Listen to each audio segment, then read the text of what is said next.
There's an elephant and donkey both on shaky ground, but we got the truth and we gonna shout it loud. From the healthcare to taxes, they can't hide from us. With a wink and a nod, we expose all the fuss. Educating the masses with a smirk on our face, bringing clarity to the headlines in this crazy race. From the White House to your house, we cover it all, putting humor in the facts, we're having a ball. Oh no, America, let's get real and laugh, teaching you the politics with a little bit of sass. Current events and headlines that blow your mind, only on Oh No America you'll find. Good morning, everybody. Happy Wednesday. Happy hump day. And welcome back. It's Oh No America time. Oh No America. Here we are. Oh no. Oh no. What is happening? Let's get it started. Let's just remind ourselves what we're doing here. Come get me first. That's the response to fascism, you're saying? Mm-hmm. Yo. Come get me first. Boom. That's the response. Come get me first. Donald Trump, MAGA, Jack Posobiec, who thinks people are unhuman, InfoWars, War Room, all of them. I think the correct response is to be the first volunteer. I volunteer as tribute. If you want to come after somebody, come after me. If you want to arrest somebody, arrest me. We have to put ourselves on the line. And this is not hubris. This is because I have children. I have two sons and a daughter. I'm most fearful for my daughter because she will be growing up in a generation where they think women are property. No. If this thing falls, and if my children have to grow up in a post-apocalyptic fascist society, I want them to know that their dad died or is in prison to try to stop it from happening. Yep.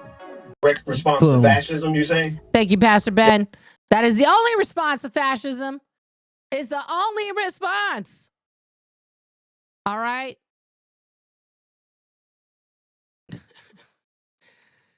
Oh, my goodness. I should record myself saying what Pastor Ben is saying. Okay, Caroline, I can do that. I love that man. I'm a follower. I'm a follower of Pastor Ben. Yeah. Let's get into it. We have not one, not two, but three confirmation hearings happening at the same time. Okay, so these people are being seen before different committees. It is wild. Okay, we have our director of CIA nominee, okay, John Ratcliffe. We have, of course, Pam Bondi from the great state of Florida. And then, of course, everyone's favorite little nugget from Florida. It's Eddie Munster. I mean, it is Marco Rubio, who is, of course, the nominee for Secretary of State. This man is set to be the man to represent us, y'all, in all diplomacy across America. What?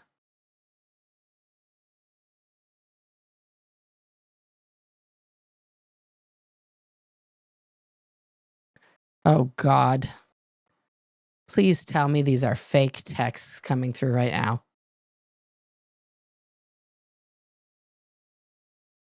I can't. This is about a whole other channel, guys. I'm going to let the text come through. I'm not going to. I will deal with that in a minute. We're going to. We are going to. Let's get into Marco Rubio first here, guys. We got a lot to cover today. Okay. Member as well, Senator Shaheen, and thank you, Senator Scott, for your introduction. And let me just say it's a bit surreal to be on this side of the room, but you all look very distinguished. And I wanted you to know that. Yeah. We know. In the 249-year history of our republic, there's only been 71 other Americans who have served in the role and the position that President Trump has now nominated me to occupy. And I want to thank him for his confidence, and it's an incredible honor. it is also, as many of you have already pointed out, an extraordinary responsibility. 3 of my children, Amanda, Anthony, and Dominic, could not be here with us today, and they took advantage of all of its benefits. See, I want you guys to hear that we have not had one hearing that has not been protested yet. Well, it really is impossible to do our job in the Senate, not to mention the job I've been nominated for, without the love and the support of our families.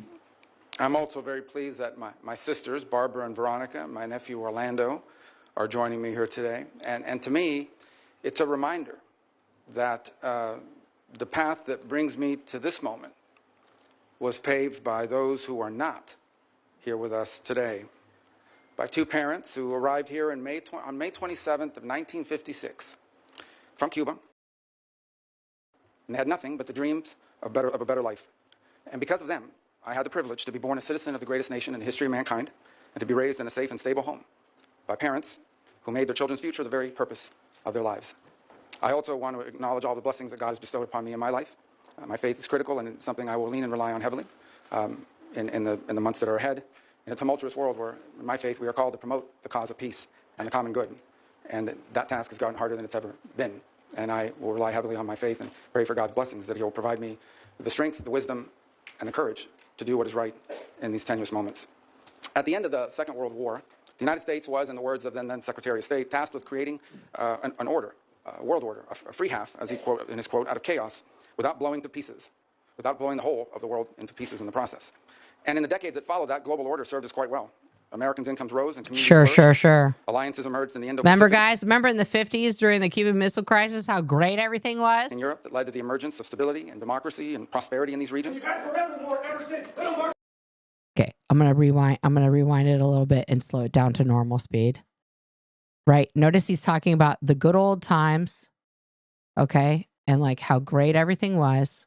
And prosperity in these regions. We've had forevermore ever since. Little Marco, keep your hands.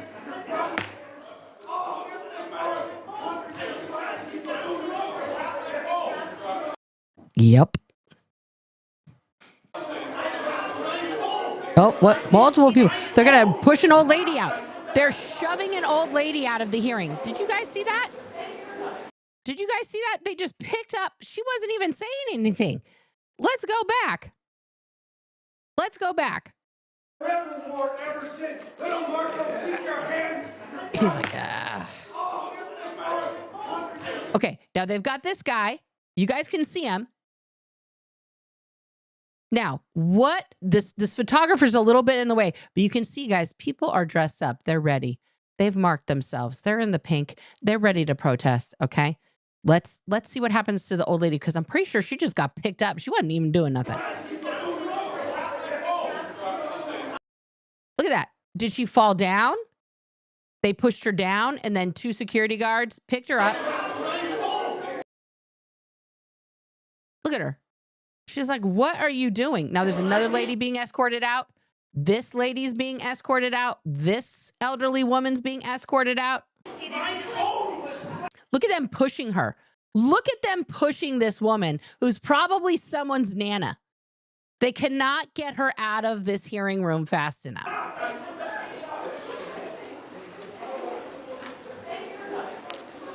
Now the cop is going to go sit back. Right, look at him. Emerged in the Indo-Pacific Watch the cop. in Europe that led to the emergence of stability, democracy. Look at how these cops are staring down these people in the back who are just sitting here. They're not doing nothing yet. And prosperity, but it also prevented a cataclysmic war. And this consent, and that all man, we now know, shrunk into the hands of adversaries, one that threatens, blah, blah, blah. And sadly, our core national interests. I want to see if more. Oh, we had another ruckus. Here we go. Always have.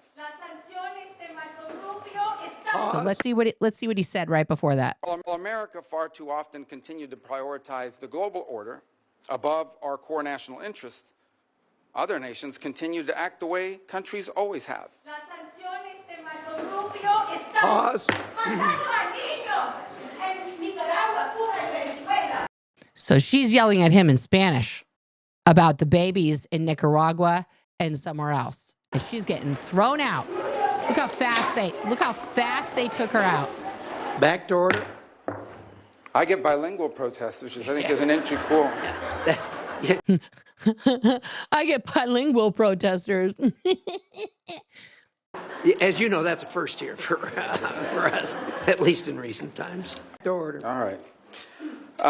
So while America too often their best interests, ours, they have repressed, and at the expense of fentanyl and violent criminals, behind their veto power at the United States of anyone alive, and it will be impossible. Just 4 years ago, I believe we began to see the outlines and the beginnings of what that would look like. During President Trump's first term, American strength was a deterrent to our adversaries, and it gave us leverage in diplomacy.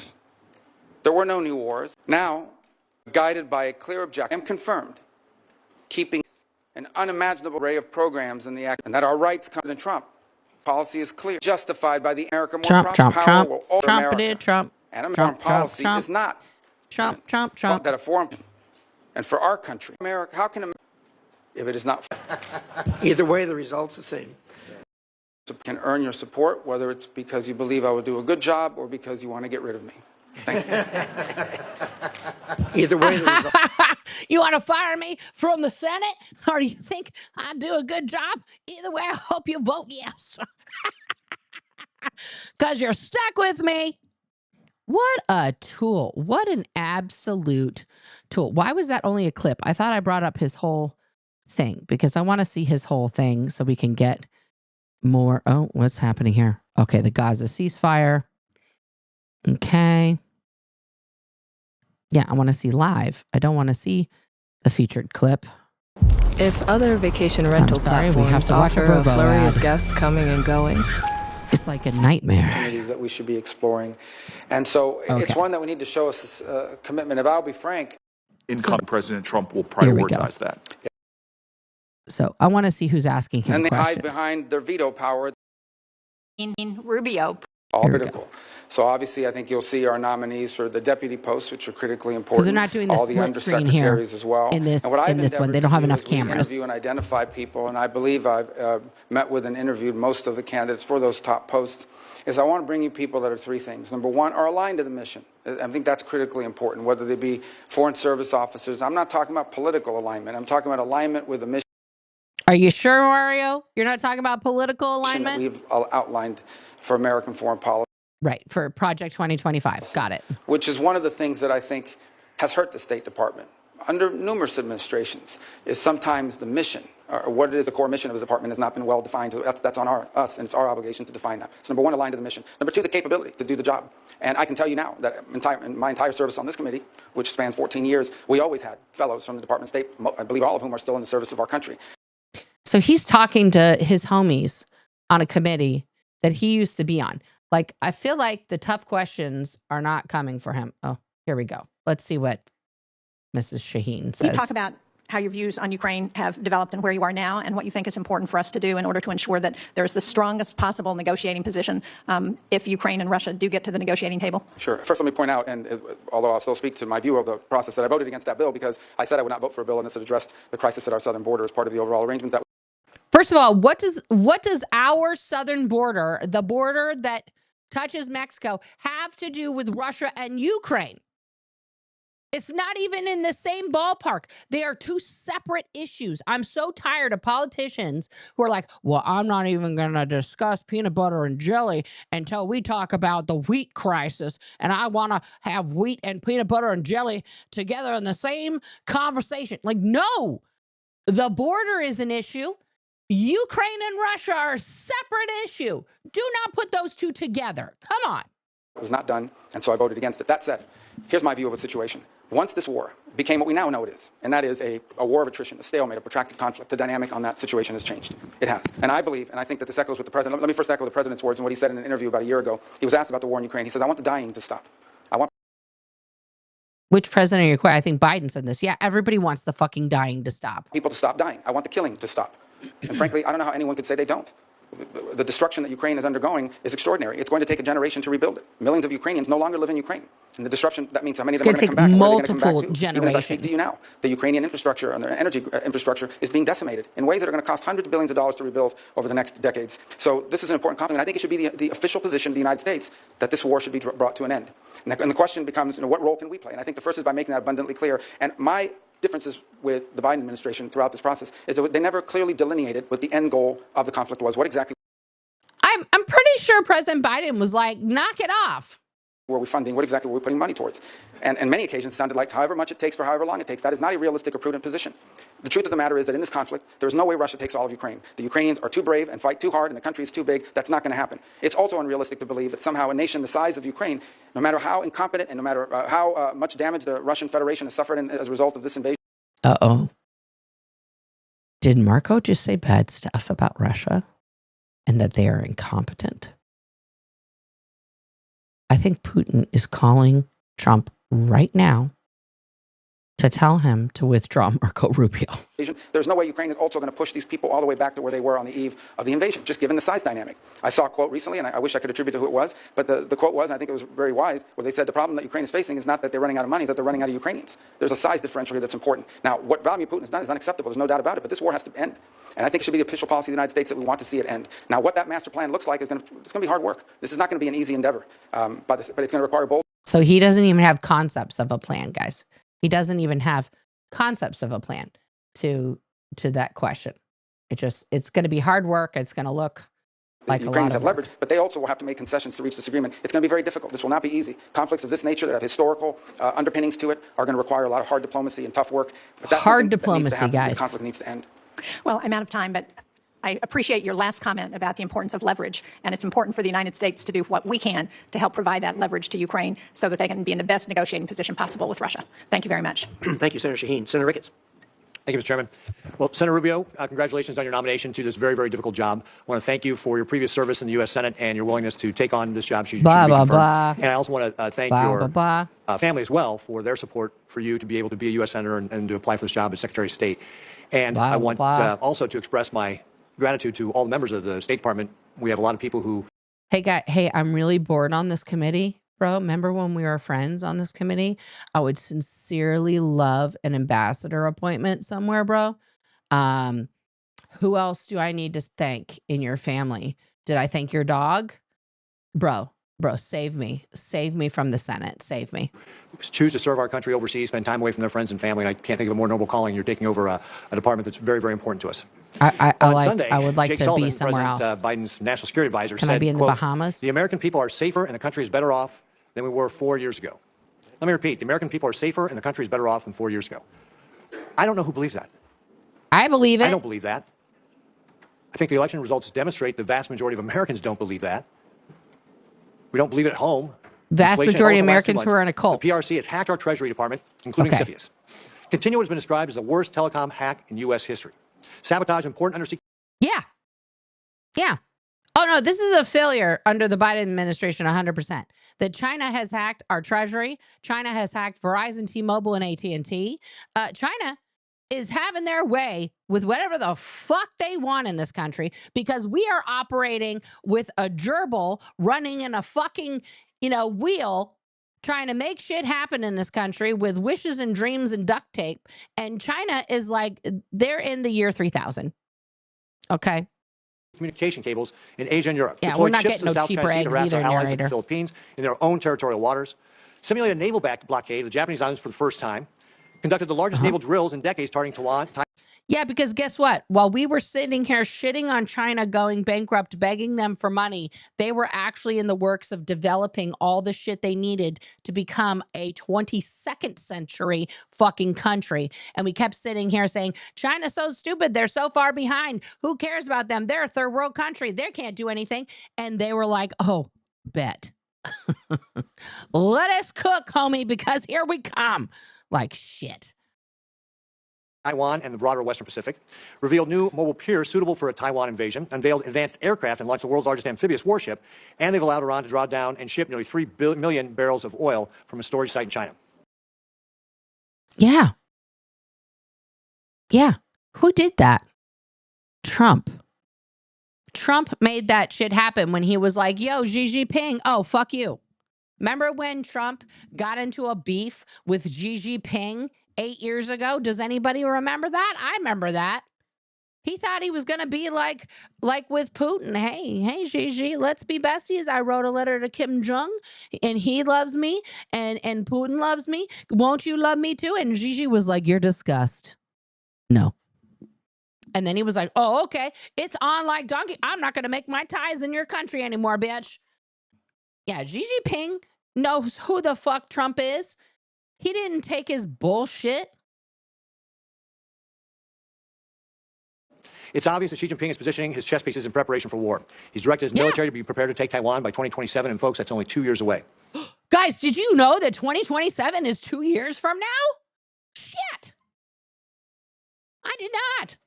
Now, it's true that does not mean that he will invade in 2027, and it's also true that's not predetermined. But it should be very concerning to all of us that he's given his military that direction. Because time and time again, dictators tell people what they're going to do, and then they go out and try and do it. The only thing that dictators... You mean like Trump? You mean like Trump?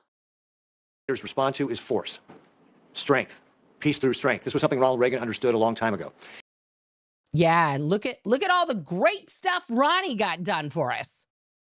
Where's my Star Wars? Where's my space laser? Idiots. That's what we have to get back to in the United States. Xi Jinping is vowed to be the world-dominating power by 2049. We should take him at his word. That's what he believes he's going to try and do. It's time for us to go on the offensive and abandon illusions. He's doing a silent fart. He doesn't want anyone to know. He's doing a really long silent fart right now. About what kind of adversary we're faced. This is not a managed competition. This is a competition we must win. It will take more than an all-of-government approach. It'll take an all-of-society. This guy's just giving a speech. Like, is there a fucking question here, bro? Like, Mario didn't even get to answer. He literally was just with defense articles and defense services in such quantity as may be necessary to enable... Look at Tim Kaine. Tim Kaine, right here, is just like, he's over it. He's your pissed off dad who's been waiting up. You were supposed to be home at midnight. You're supposed to be home at midnight. You're fucking walking in at 1 a.m. That's it. You're fucking grounded. Give me those car keys. You are grounded. Oh no, where'd it go? I hit something and it went somewhere else. Let me get back. If other vacation rental platforms offer a flurry of guests coming and going. That, Marco. And people who were targeted and have been held. Resolution is done is extremely important because if Ukraine collapses... It's important.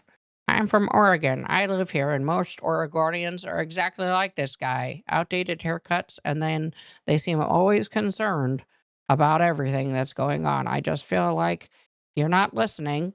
I want everything to change, but don't change anything. That's Oregon in a nutshell, this guy. It will say a lot to China about whether we will stay the course in assisting Taiwan.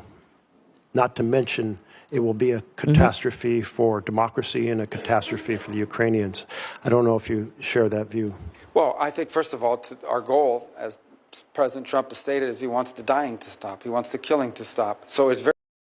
So are we supporting Taiwan or not? Very difficult to reach an accord or an agreement that begins with a ceasefire and ends with a peace agreement unless both sides have some leverage. Now, there's some leverage that exists beyond military capabilities as well. I'm not hearing an answer. We have a significant number of sanctions on the Russian Federation, and they continue to grow and expand, and other nations do as well. And that will have to be part of this conversation in terms. So Russian just continues to grow and expand, guys. No, they are invading and committing genocide. Let's call it what it is. Let's not beat around the bush, Mario. They're committing a genocide right now, and they are invading a sovereign nation and trying to... They're not just growing and expanding. Look at them growing. Just look at them. Oh, I'm so proud. They're just growing and expanding. We don't want fucking Russia to go back to Russia, to the USSR. No. What the fuck is wrong with people? Also, can we get to the question, are you going to support Taiwan in their sovereignty from China or not? In terms of bringing about a peaceful resolution. And then there's the question of the long-term security and stability of Ukraine. beyond even if the conflict were to end, there needs to be the capability of Ukraine to defend itself. And it's a point that I made back as far as 2014, when the United States under the Obama administration chose not to provide weapon capabilities, and I think we lost deterrent during that period. I'm going to keep rolling here for a few other questions. You didn't even get your question answered, Merkley. He just spread gobbledygook. One of the things China is doing is deeply engaged in transnational repression, which means threatening people here in the United States that they will disappear or kill or harm their family members back in China if they exercise their free rights here in our country. And also they're seeking to repatriate Uyghurs who have escaped China. And right now there are 48 Uyghurs that are in Thailand, and Thailand is on the verge of repatriating them back to China. Will you lobby for Thailand to not send these Uyghurs back to the horror they will face if they're returned? Yes, and the good news is that Thailand is actually a very strong U.S. partner, strong historical ally as well. And so so we get an answer to that one. Diplomacy could really achieve results because of how important that relationship and how close it is. I think it's also one more opportunity for us to remind the world of what exactly we're talking about here. This is not some obscure issue, and I hope that this case will be an imperfect cure. It has to be justified. It's just, wow. Okay, let's get to an actual question. For nearly 8 years, the Trump organization has been pursuing a real estate deal to build a hotel complex in Jeddah, Saudi Arabia. Yeah. Yeah. Not a conflict of interest at all when you're the president. During President Trump's first term, the Trump organization actually voluntarily committed to refrain from pursuing real estate deals with foreign companies, especially those that are backed by foreign governments. And so the deal didn't go through. And then it remained stalled for the entirety of the Biden administration. And then magically, 30 days after the November election, Saudi Arabia's biggest construction company that's affiliated with the government announced that the deal was going forward alongside an additional $200 million deal for a Trump property in Oman. Now, it used to be that somebody with these big financial business interests would come into government and take actions like setting up a blind trust or divestment in order to make sure there was no connection between their personal financial interests and the business they were conducting in government. But President Trump has just done the opposite, right? Over the last 8 years, while he was in office and since he's been out of office, he and his family have become more deeply dependent on revenue from governments in the Middle East. During his last presidency, Middle East interests sent about $10 million to Trump properties. After he left office, Trump's son-in-law, Jared Kushner, who was his primary Middle East envoy, was handed $2 billion in investment by the Saudis, even though a Saudi investment. Remember that? Remember that? When Ivanka's husband got $2 billion? And everybody was like, cool beans, but Hunter Biden is like the worst. It's just such a fucking double standard. I don't think either thing was okay, Board said the investment was a bad business decision. That investment actually comes up for renewal in 2026, giving the Saudis massive leverage. But remember, Ivanka says she's not going to have anything to do with it. She knows this is a hot potato. She knows her husband fucked up and can't go over there and get more billions for nothing. Over the Trump family. And then to make matters worse, right after the election, the Trump organization said that in this term, the president-elect's second term, it would drop its previous prohibition on doing new deals in the Middle East. Good. Hey, guys, anybody out here, you guys want to come with me to Saudi Arabia, a big fat dyke, and we'll just roll into Saudi Arabia and get a business deal going? It's gonna go great. It's gonna go great. With private foreign companies aligned with foreign governments. So the Trump organization is going to be signing new business deals in the Middle East with private companies that have connections. How is this not a conflict of interest while you're a sitting president for your organization that you're still the head of to be signing deals with foreign entities that we have problems with? What the fuck? to foreign governments at the very moment that you are going to be conducting sensitive diplomacy in these countries. That's just extraordinary.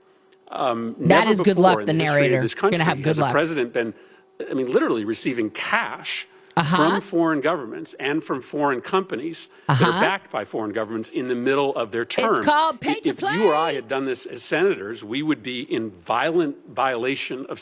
Guys, not just regular violation, violent violation. I have to zhuzh up Chris here a little bit. He's just so Connecticut.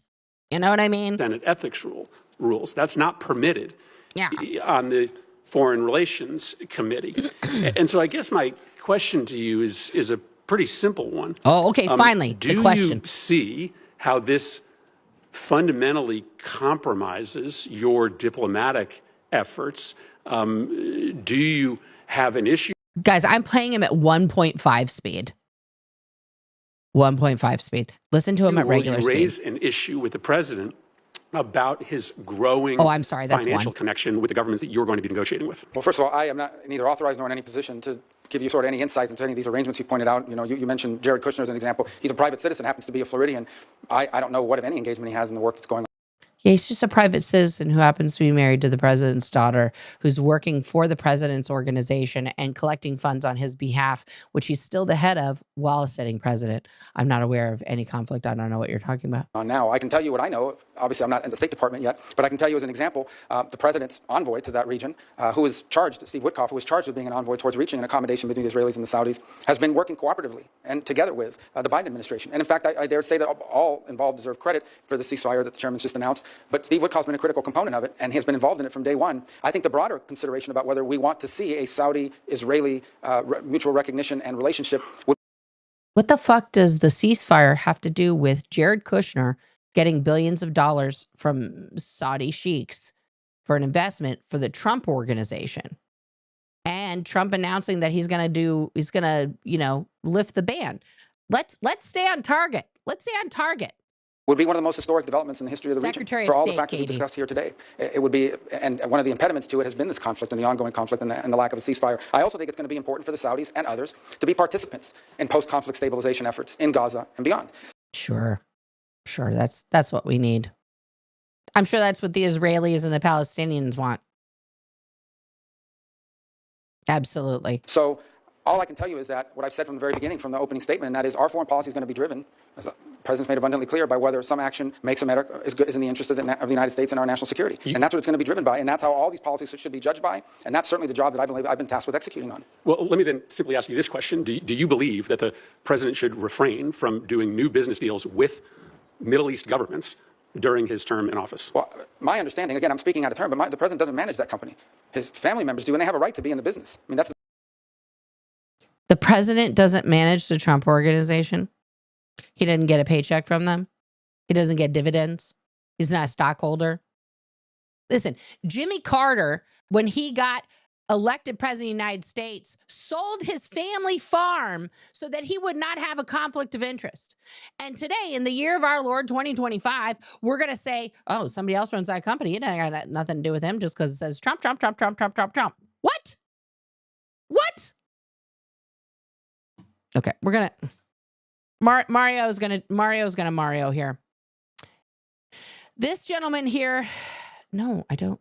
This better be the whole thing. Okay, this gentleman here is who we are. Mario is up for Secretary of State. We're gonna have Eddie Munster for Secretary of State, y'all. Okay, this is the gentleman that we are nominating. It's nominated. This guy right here, this tall drink of water. For Hearing no objection, we have consent to proceed. I want to remind all of those in attendance that while they are welcome to observe today's hearing, I will not allow disruptions by the audience. Audience members may not verbally or physically hot disrupt the dog. hearing, including by shouting, standing, raising signs, or making gestures that block the view of other members of the audience. Look how many people are here. Look how many people are here to see who's going to be in charge of the CIA. These guys are the reporter pool. Okay, they are all like facing their computers, literally, like, and then these are some fucking, aides and shit. They couldn't even get this guy's whole family here. No one cares? That is what's scary, guys. Everyone should care who's going to be the head of the CIA. Okay? But it's like, holy shit. But they had to make the announcement. No roughhousing. Nobody's here. Guys, everybody should want to know. Will be immediately. Years that I've been on this committee, so congratulations, Tom. Mr. Radcliff, it is good to see you again. Congratulations on being named director of the CIA. It was a pleasure to meet your wife, and we will. No, you've been nominated. He's not the person yet. Can we get to some questions? I think you brought a great introducer and former Attorney General Ashcroft. Pleasure to see you, sir. Mr. Radcliff, I appreciated the opportunity to meet with you last month and hear your Okay, great. I met you. Previously served on the House Intel Committee and obviously as DNI, so you obviously have an appreciation for the work done by our internal intelligence community generally, and more specifically, the CIA. If confirmed, I believe. Oh, actually, you know what, guys? I want to go back to Mario just to find where Tim Kaine is going to ask him a question, because I want to see Grumpy. Oh, wait, we got Cory Booker. Let's see what Cory has to say. Cory looks pumped up. Did we miss Tim Kaine earlier? Did he ask his? No, we got the other Chris. We got this guy. Okay, so the program will begin shortly. I already started it, for crying in a bucket. C-SPAN? This is why people don't watch. Because it's impossible. No, I don't want to hear from that guy. He has weird teeth. Like, we already heard from him. So, like, so boring. My God.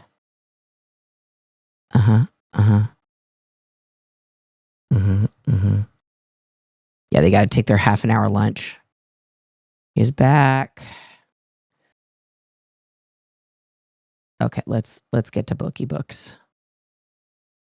Takes a hold and so forth. And one of the things you can do to help a country become more stable and then more prosperous is access to reliable and affordable energy. And that's not simply for everyday life. That is critical if you want to build a manufacturing sector. It's going to be especially critical in a world in which all these new technologies like AI are going to require a tremendous amount of power generation that's going to draw upon global energy resources to begin with. So absolutely, it needs to be at the centerpiece. And we'll work very closely with the Energy Department in ensuring that it's a centerpiece of our foreign policy. Thank you, Mr. Chairman. Thank you, Senator Barrasso. And next up, we have Senator Booker. Thank you very much, Mr. Chairman. Marco, Senator Rubio, the president made a great decision in choosing you. I'm happy to see you there. You're a thought leader in foreign policy. I, however, don't think most Americans know how great of a thought leader you are. What is happening? Are we in the upside down?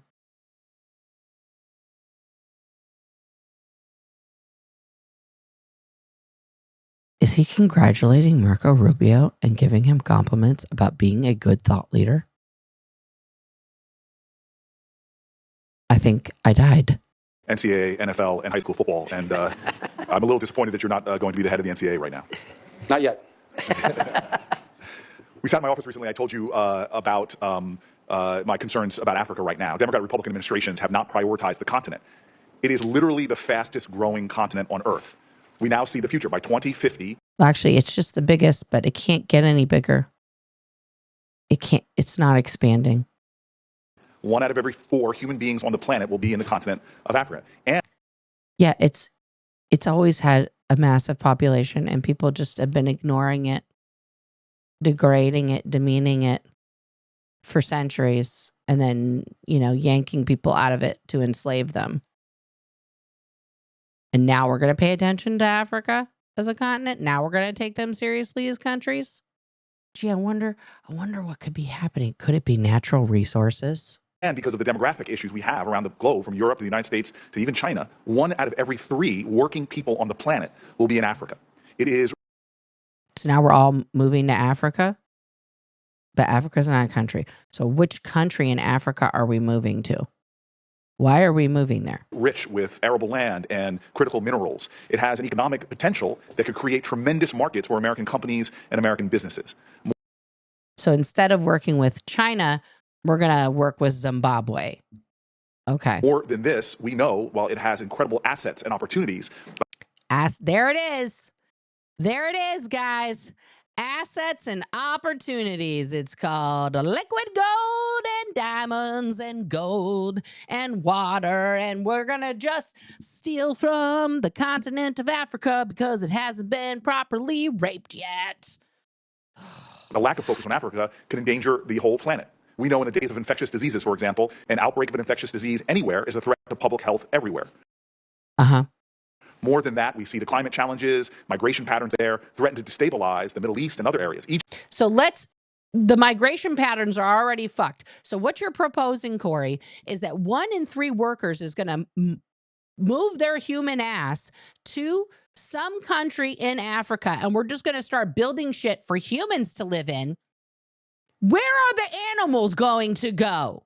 How many more species are we going to sacrifice in the name of capitalism and fucking profit over everything? For fuck's sake. Egypt, for example, literally is hosting millions of refugees in Egypt right now. Now, my frustrations in my 12 years here is that we as a nation have not really prioritized it. We do not have ambassadors in some countries where China and Russia, who understand the African opportunities, are investing heavily. So China is already, again, guys, China is the sleeping dragon, okay?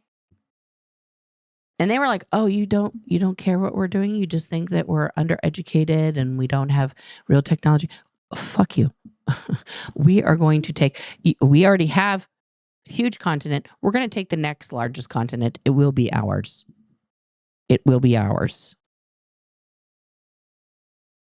Cory Booker, what the fuck? I've gone around the world and in my times in African countries, I often encounter people that say, hey, the Chinese are here, where are you? And it's not. Yeah, why didn't you do something about that, Corey? You're a fucking sitting senator. Not just ambassadorial placements. Other critical positions in embassies just aren't being filled. And therefore, we're being outplayed by the Chinese and the Russians. African countries and leaders have told me time and time again, we prefer you. We'd rather deal Then why didn't you put somebody there? with you, we'd rather work with you, and we can see by legal immigration patterns that their people would rather our way of life than the Chinese or the Russians. But we are simply being outplayed in ways that we can counter if we had a real focus and a real strategy.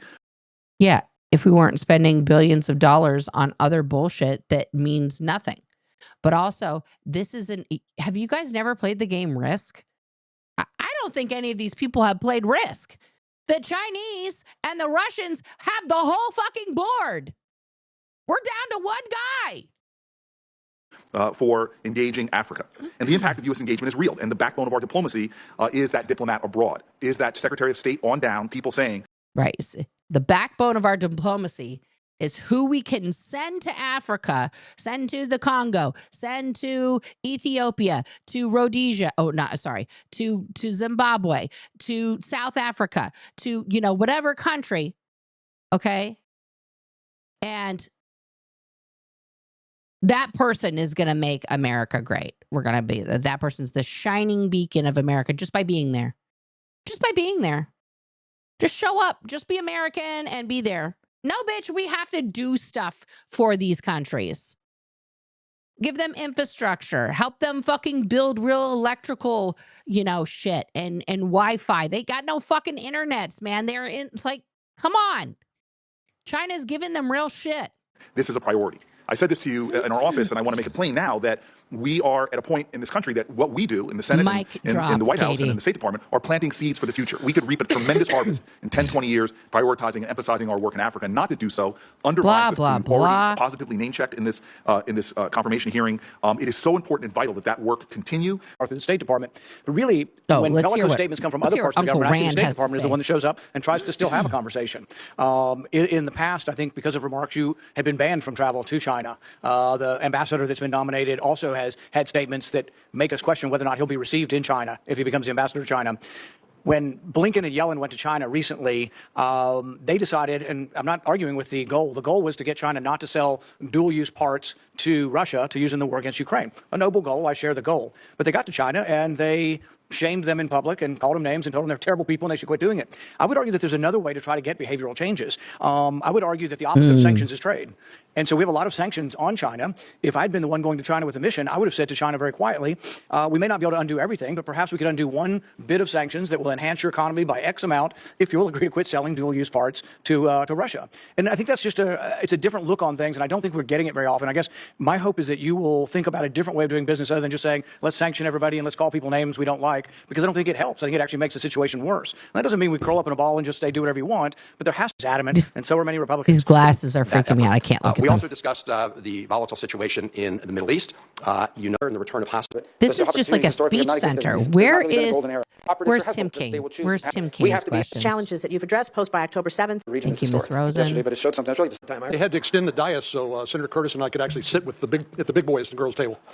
So, Senator Rubio, it's great to see you. I have complete confidence in your suggest or to secure the sometimes dressed vision between civilians going directly to Chinese military things, and sometimes you know Here very we little go. about virtually Here everything. we go.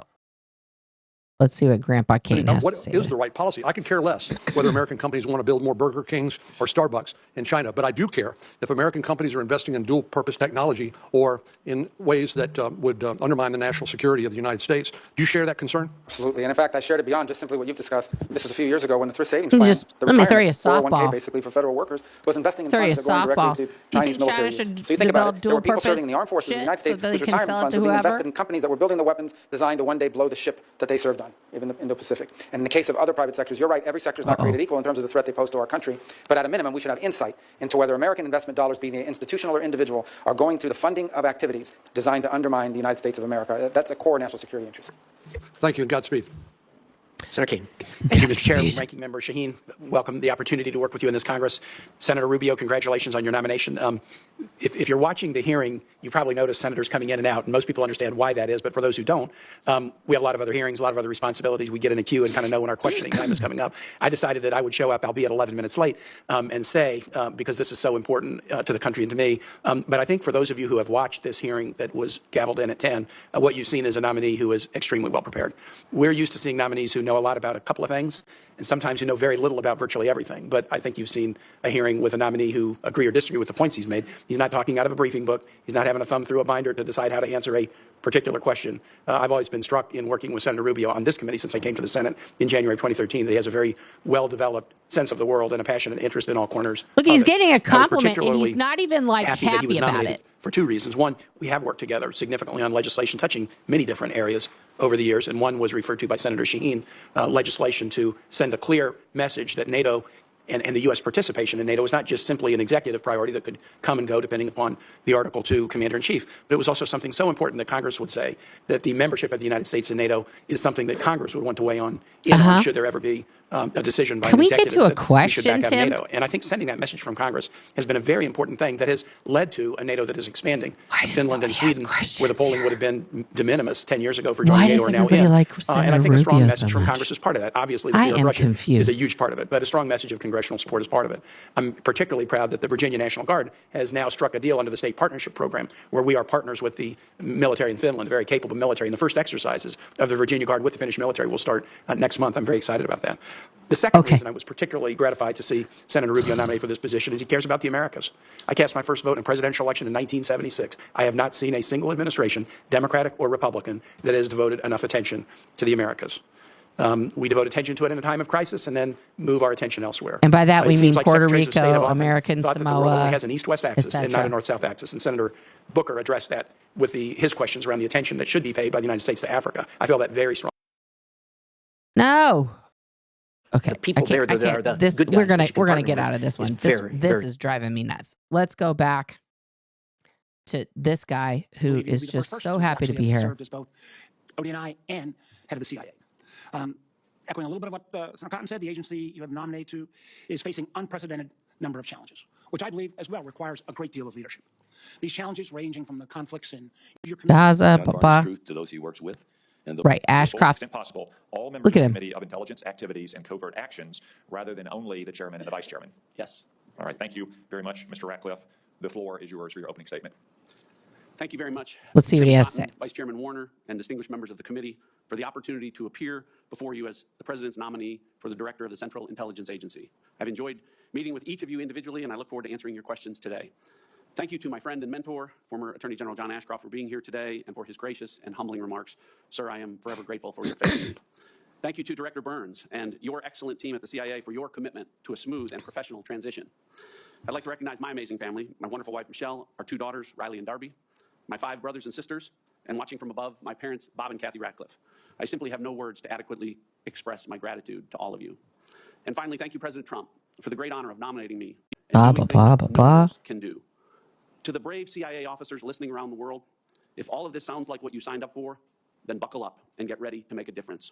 If it doesn't, then it's time to find a new line of work. Wow. What is his rhetoric?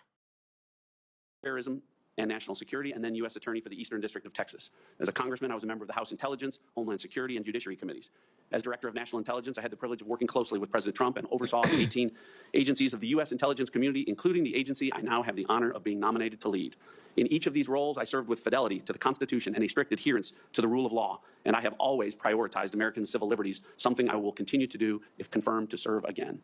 Each of these experiences has shaped me as a leader and national security professional. Together, they have prepared me to steer the CIA through a tumultuous time in the world and toward a future in which the CIA's mission will be both more difficult and more indispensable than ever before.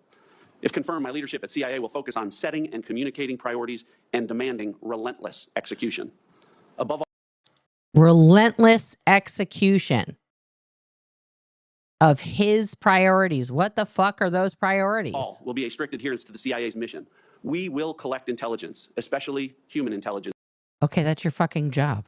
In every corner of the globe, no matter how dark or difficult.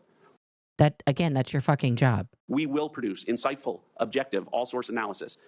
Again, the job description. Never allowing political or personal biases to cloud our judgment or infect our products.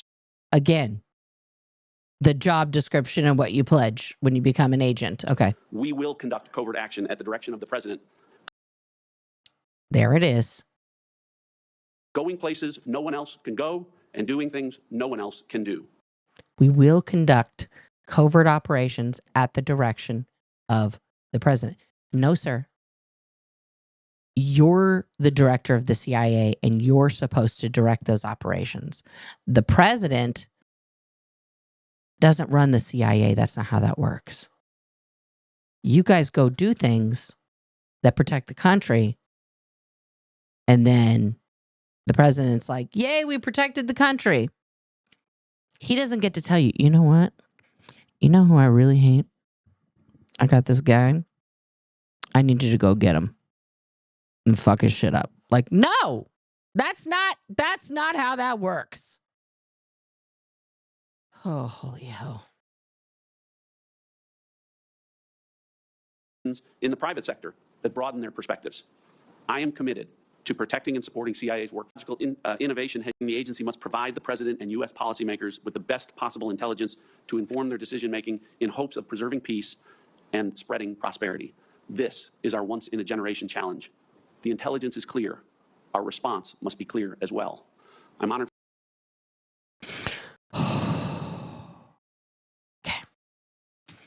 Well, that's not scary at all. This guy is, okay. So we got to get to Pam Bondi here. There has been some spicy moments. I just want to go to the beginning to see if there were any protests because I missed the very beginning this morning. And we're loading. And we're loading. I will work closely with. Here we can. We'll lobby members of Congress to them or speak out of turn. It's not fair or considerate. Listen up. So officers will immediately remove. We're not taking any individuals. We're not taking any nonsense today. I have a nap at 2:30, so this is going to be on time. How we're going to proceed today. I'll give my opening remarks, and then I'll invite Ranking Member Durbin to give his opening remarks. To change the department's course. Mr. Trump's view must prevail. As Florida's Attorney General Pam Bondi also spearheaded other actually fairly enforced in fighting human trafficking. Hi, I'm Rick Scott. I'm not an alien, I promise. For me to list in this short introduction. To help others. She's incredibly generous. Evan, Jake, and soon to be niece Savannah. My brother Brad, a brilliant lawyer. My sister-in-law Tandy, and my nephews Justin, who just got a 4.0 at UVA. Rex, great college tennis player. She's got to keep looking back so they can all raise their hand. Niece, What the fuck is this? A roll call? And the little guy is in school because he's 10. My friends, Leslie, Kathy, Dina, Tiffany, Kim, Paula, and so many of my former coworkers. And Ranking Member Durbin, if you want to get dirt on me, these women have known me since I was a child. Seriously, most of them. So thank you for indulging me in that. They've all been a very long trip. If you want to get some dirt with these hot ladies, get in the tub and ask them anything you want. To be here, and thank you for holding my hearing as well. Why is she wearing pinstripes? I appreciate that. Thank you all. From the moment I interned at the state attorney's office in Tampa, Florida, all I wanted to do was be a prosecutor. The Supreme Court certified me, and I had 4 jury trials while still in law school. Lost most of them, but had 4 jury trials and never wanted to do anything else. I continued my career there, trying everything from DUIs, domestic violence cases, capital murder cases, the whole gamut. I became a lead trial attorney in courtroom every day trying career criminals, was deputy chief of a division, and then ultimately was felony bureau chief, and eventually left to become Florida's 37th Attorney General for the state of Florida. Nothing has impacted my career more than my experience as a state prosecutor, because I got to know and still keep in touch with many victims and their families from when I was a prosecutor. Upon becoming Attorney General in 2011, I proudly served for 2 terms. I was term limited. She totally just let Scientology do their bullshit, though. She didn't give a fuck. I would probably still be there right now had I not been kicked out of office by term limits. I loved being Attorney General. I did my best to keep Florida safe, to continue to stand up. You didn't get kicked out of office because there's term limits. You served the maximum term allowed. No one kicked you out. Stop trying to be like, I'm a rebel. People like, they wanted me back, but I was kicked out by stupid term limits. For victims of crime and to fight the opioid crisis and the drug crisis that was not only facing Florida, but this entire country. Y'all, she has her middle name listed. That's like some serial killer shit. Pamela Jo Bondi. This Pamela Jo from Florida. Hey, I'm Pamela Jo from Florida. I'm Attorney General Pamela Jo. The top 100, this is one of the things I'm the most proud of. Who does that? Oxycodone dispensers in the entire country. I believe it was 98 of them, 90 or 98 of them lived in Florida. We fought for tough legislation. Kids were dropping dead every day. We fought for tough legislation. And after that legislation, none of those opioid dealers, doctors, practiced in Florida. We fought to eliminate human trafficking by raising awareness and prevention and talking to parents and talking to children. We also provided critical resources, including safe houses, that my state was lacking. On the civil side, we worked to protect consumers. We tackled everything, including off-label prescription marketing, which affects, as you know, many, many people who can't afford prescriptions as well. The narrator. Oh my God. I am so sorry.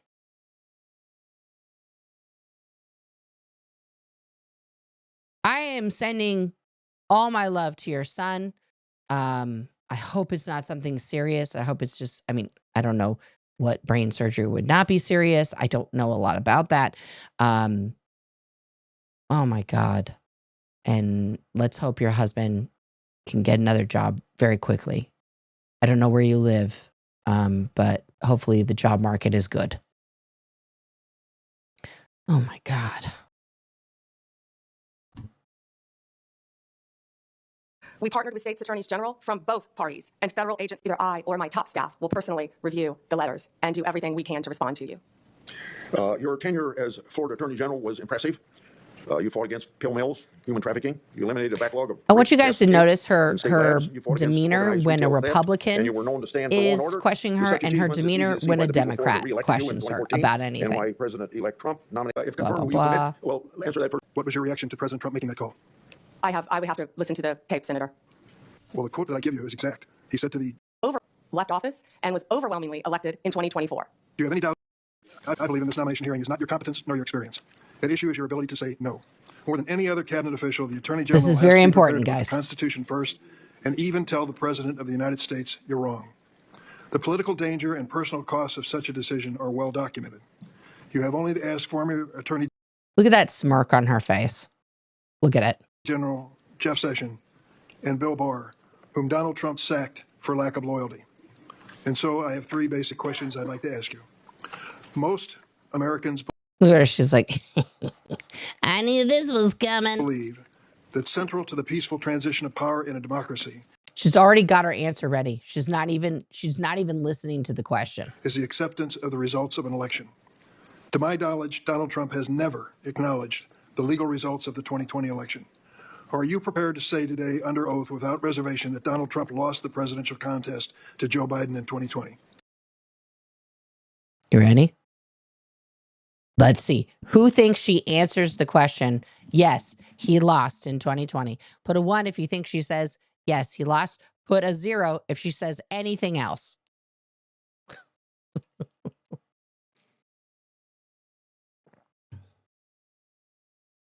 Nope.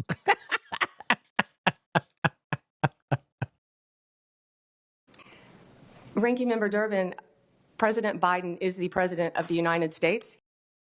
That's not a yes or a no, dum-dum. He was duly sworn in, and he is the President of the United States.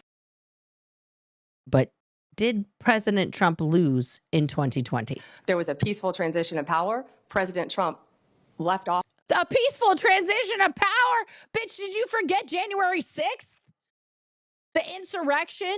People calling for Mike Pence to be hung outside of the congressional building? Are you on drugs? Office and was overwhelmingly elected in 2024.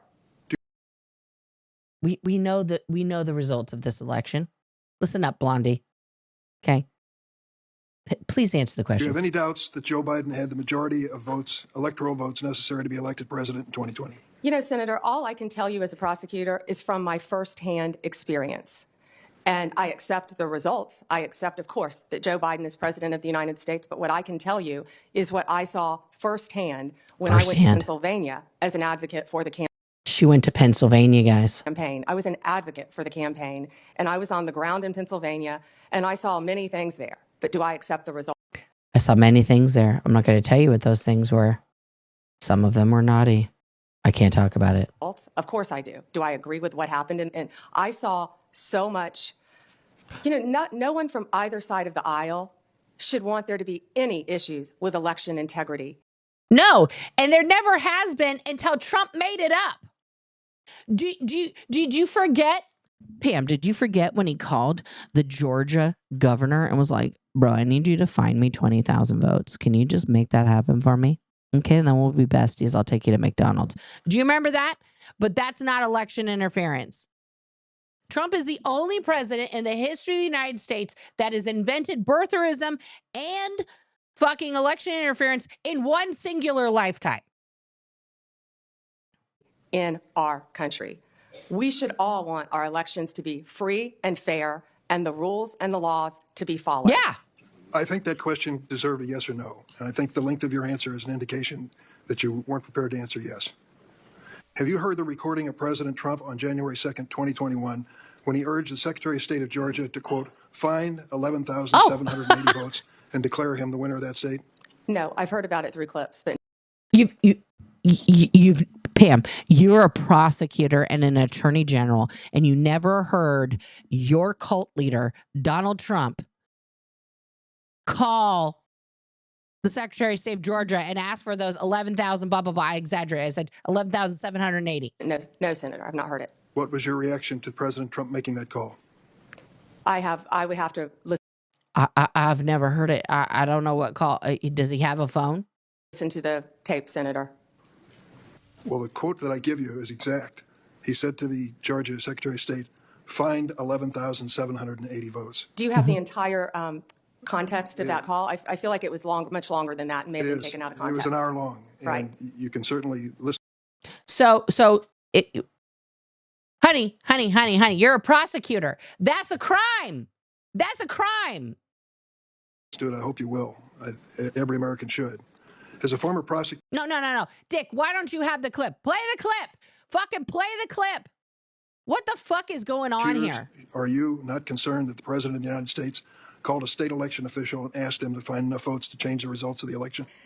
Senator, I have not listened to the hour-long conversation, but it's my understanding that is not what he asked him to do. Are you Ma'am. You need to listen to it.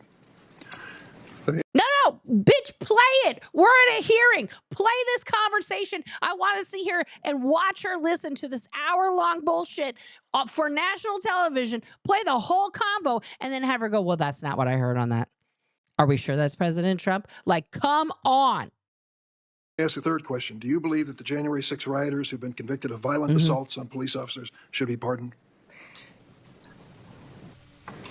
Oh, she's having a hard time formulating her lie. Senator, if confirmed as Attorney General of the United States, the pardons, of course, fall under the president. But if asked to look at those cases, I will look at each case and advise on a case-by-case basis, just as I did my entire career as a prosecutor.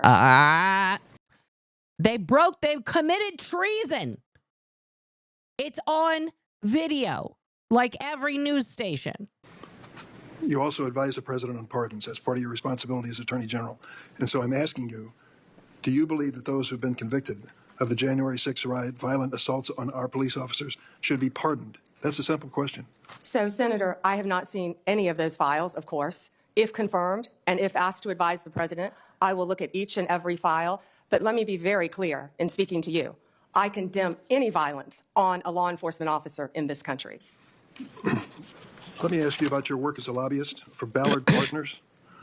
You did not list your current position as a partner at the lobbying firm, nor the work you've done for your Ballard Partner clients, such as lobbying for the country of Qatar for hot dog, this bitch is in foreign shit. $115,000 a month, and for corporate giants, Amazon and Uber, when you were asked. Qatar, Qatar, call me up.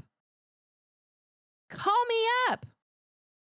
I'll fucking negotiate shit for you. Call me. About conflicts of interest. Look at her. Look at her. Look at her. She is squirming now. Why do you believe your work is... Look at that ring on her finger. You know, she bought herself that shit. $115,000 a month. That's the ring on her finger 1 month. The lobbyist does not constitute potential conflicts of interest. Well, Senator, first, that was the amount my firm received. I believe multiple people represented the country of Qatar within my firm. My role, and I'm very proud of the work that I did. It was a short time, and I wish it had been longer. Yeah, I wish we could have raked in that Qatar money longer. For Qatar was anti-human trafficking efforts leading into the World Cup, which is something I'd like to talk about later, too. Y'all charged them $150,000 a month to do what? How did that handle anti-human trafficking? I was registered as FARA, along with many members of my firm. That was the sole portion of my representation for Qatar. Now, if there are any conflicts... But you didn't disclose it. With anyone I represented in private practice, I would consult with the career ethics officials within the department and make the appropriate decision. But you didn't disclose it. I would also like to point out to you, I don't believe that I would be the first Attorney General who has represented and advocated for businesses in their past. Of course not. The question is whether you will recuse yourself from any case involving your Ballard clients. One of those clients was the GEO Group, was it not? GEO, yes. A private prison company you lobbied for. It manages correct. Oh, good. She's in the private prison business, too. Lobbying for that. Lobbying up for privatizing slavery in the modern times. She's a gem. She's a gem. Institutions and detention facilities. The GEO Group has faced criticism for safety violations, inadequate health care, and poor management. Yeah, they're just fucking warehousing humans like a stockade and getting paid shit tons of money for this private prison bullshit with no reform, which is what prison is supposed to do for people. It's supposed to be a chance to reform yourself so that you can go back into society as a productive member of society. In other countries, they do this very successfully, reforming people into productive members of society who are no longer criming. The U.S. Immigration and Customs Enforcement is GEO's largest source of revenue. Under the Trump administration, Oh, good. ICE. Got them partnered up with ICE. Love it. GEO stands to earn hundreds of millions of dollars by detaining immigrants if there is this mass deportation. Yeah, they're going to get all that mass deportation cheddar. Would you sense any conflict of interest if you're asked to judge the performance of this government contractor? Senator, I will consult with the career ethics official. So she's not going to answer yes or no? I'm just going to consult the ethics department. Within the Department of Justice and make the appropriate decision. Thank you, Mr. Chairman. Senator Graham. Thank you. Congratulations. You forgot to say that John's family was from South Oh, Carolina. I'm Lindsey Graham. I'm going to pretend I'm straight now that you're an attractive young lady. Listen, President Trump asked a bunch of us, who would you pick for Attorney General? How many of you got to ask that? How many? Y'all go meet with Trump and have KFC too? That's like an easy decision. I couldn't think of anybody more I'm Lindsey Graham. that he knew, Remember that he when I trusted. said And it's that okay to if have, President Trump, do y'all remember what Lindsey Graham said before about President Trump? Y'all remember? Let's go back. Let's go back in time and look at, I don't want to use this YouTube because I'm going to get fracking ads. Please hold. Lindsey Graham, a long, long time ago, in a land far, far, far away called the past,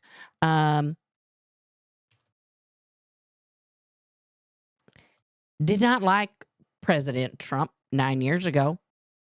I'm going to play y'all. No. I'm going to play y'all. Clip. What is your reaction to hear?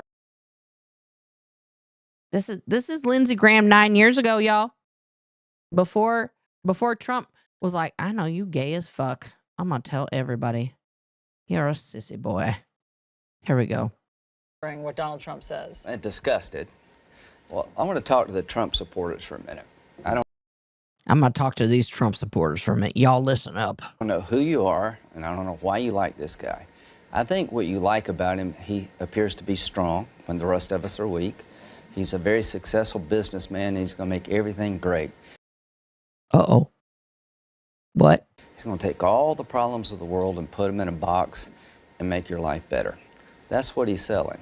Here's what you're buying. He's a race-baiting, xenophobic, religious bigot. Oh! Whoa! Lindsey, not pulling any punches. That was Lindsey Graham 9 years ago. A couple months before he flipped.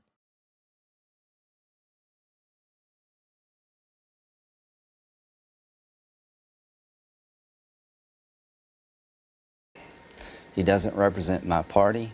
He doesn't represent the values that the men and women who wear the uniform are fighting for. I've been in the Air Force for 33 years. I retired this June. He's the ISIL Man of the Year, by the way. Just got back from Iraq a week ago this Monday. I know, we interviewed you live from there. You were with Senator John McCain, and you were going into Iraq to get a status report. What were they saying there about all of this? The military leadership and the diplomatic corps.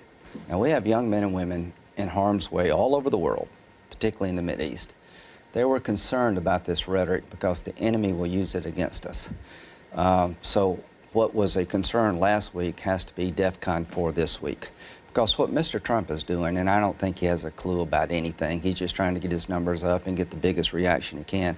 He's putting our soldiers and diplomats at risk. He's empowering the enemy. And this ban, if it's actually enacted, would take people who have been interpreters, who came to our side in Iraq and Afghanistan, who are under siege in their own countries, and basically becomes a death sentence for them. You're saying he's empowering the enemy. Yes. You draw a direct line between his rhetoric and what, recruitment for ISIS? Yeah, they use that to turn the region against us.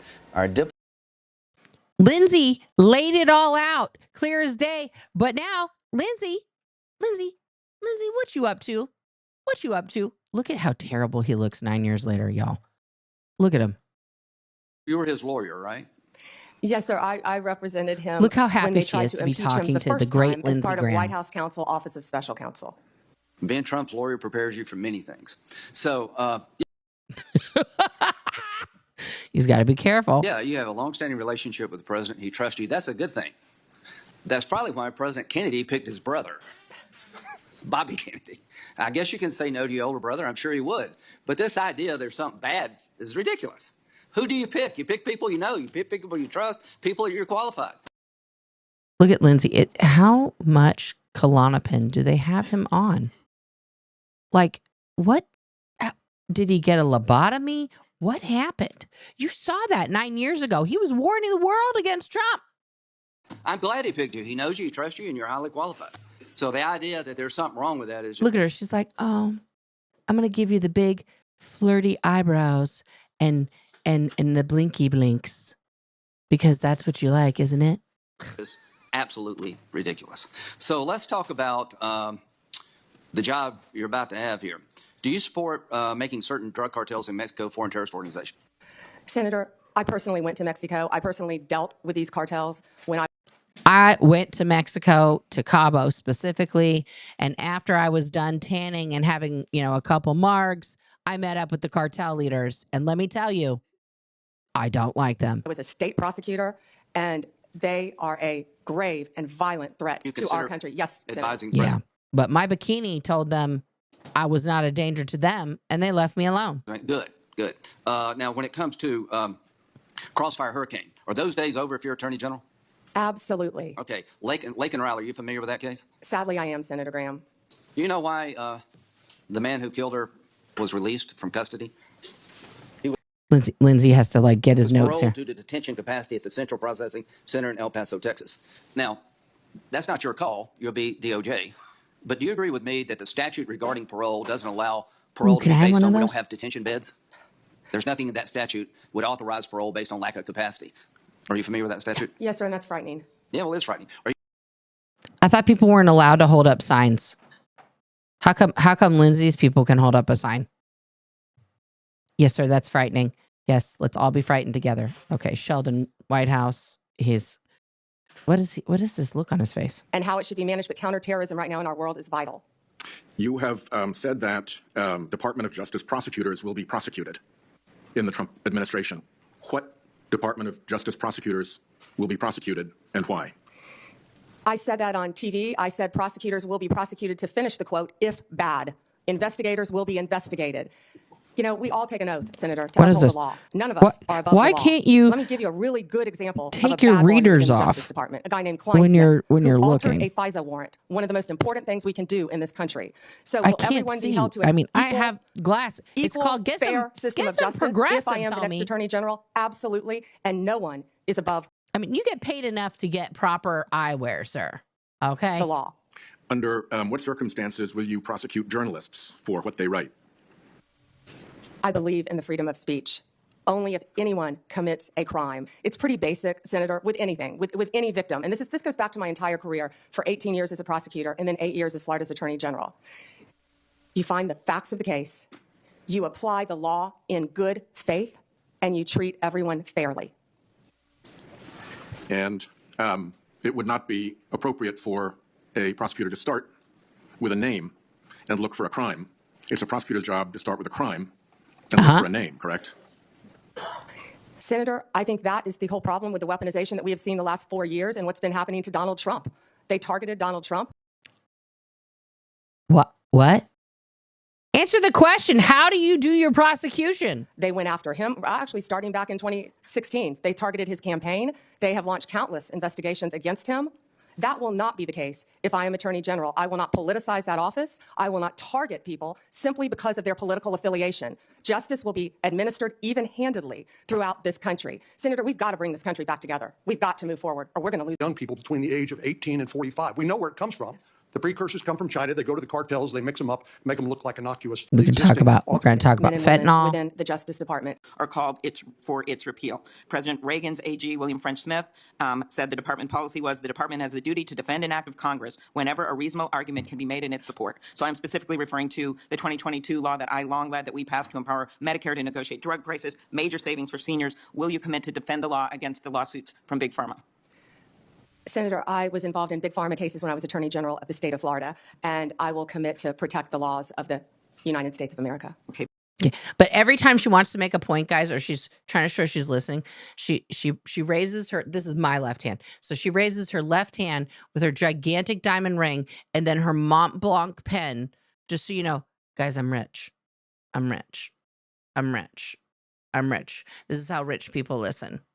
We listen with our Mont Blanc. And we listen with our diamonds. I'm rich. I'm rich.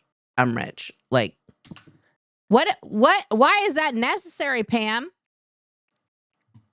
Thank you. That would also, same question, with the Supreme Court is going to be hearing a challenge to the Affordable Care Act's coverage of preventative services. And despite the fact that you twice joined suits to have the entire Affordable Care Act invalidated, will you commit to defending this law? Yeah, I believe this is very different. It's a very isolated, it's different. It's not the entire Affordable Care Act, but I will, it's pending litigation, of course, within the department. Since the 1990s, the Freedom of Access to Clinic Entrances Act has protected patients, providers, and facilities that provide reproductive health services. Will you commit to continuing to enforce the FACE Act to address violence and threats against those providing reproductive health care services? Senator, the FACE Act not only protects abortion clinics, but it also protects pregnancy centers and people going for counseling. The law should be applied even-handedly. Yes, Senator. So you'll uphold the enforcement of that law? I'll uphold the enforcement of the law, Senator. Okay, and I will ask my antitrust questions in the next round. We had a good discussion about that, and I do appreciate the nominee that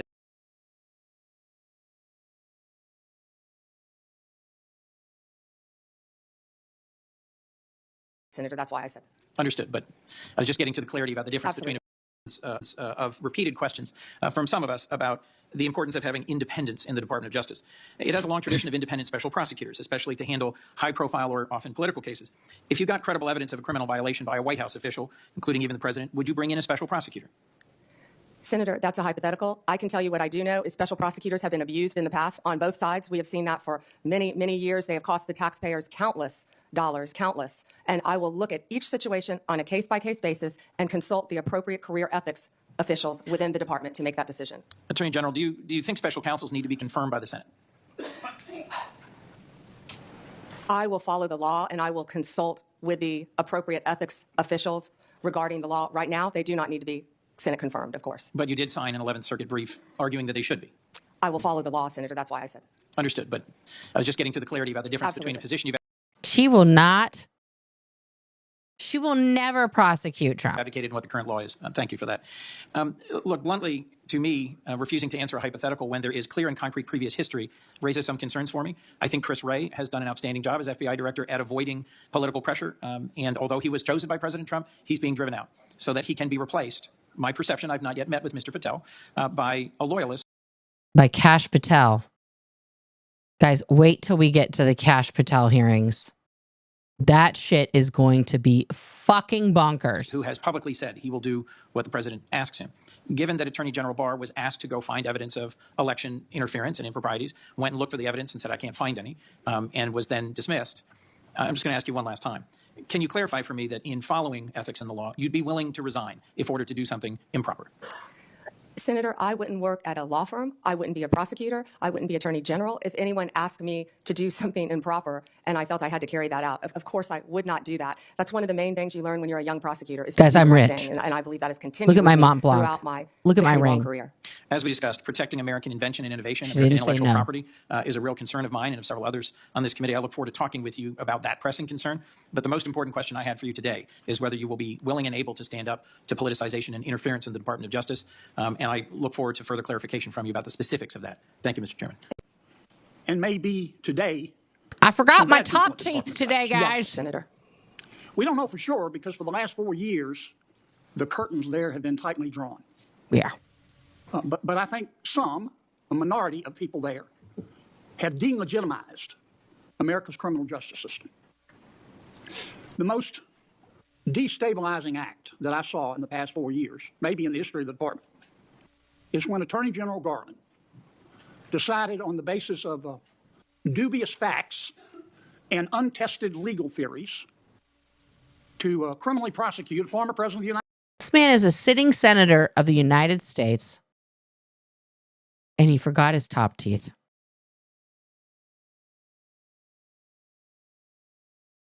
This is a joke. Our Congress is a joke. It's not a Mont Blanc. What is it?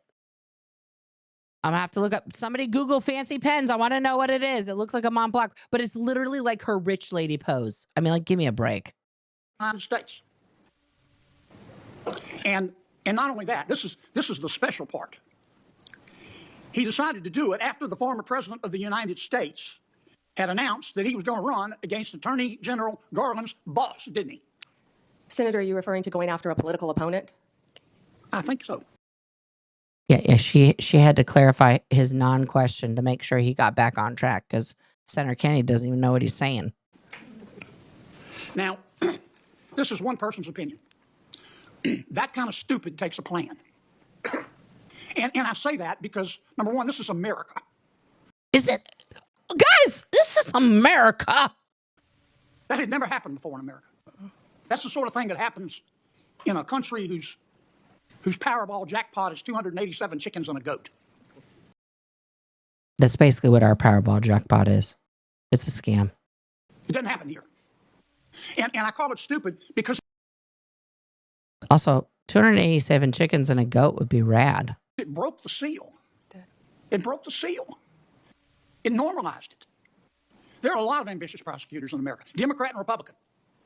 And I'll bet you right now there's some prosecutor in a particular state thinking about, well, maybe I ought to file criminal charges against President Biden's inner circle. Is there?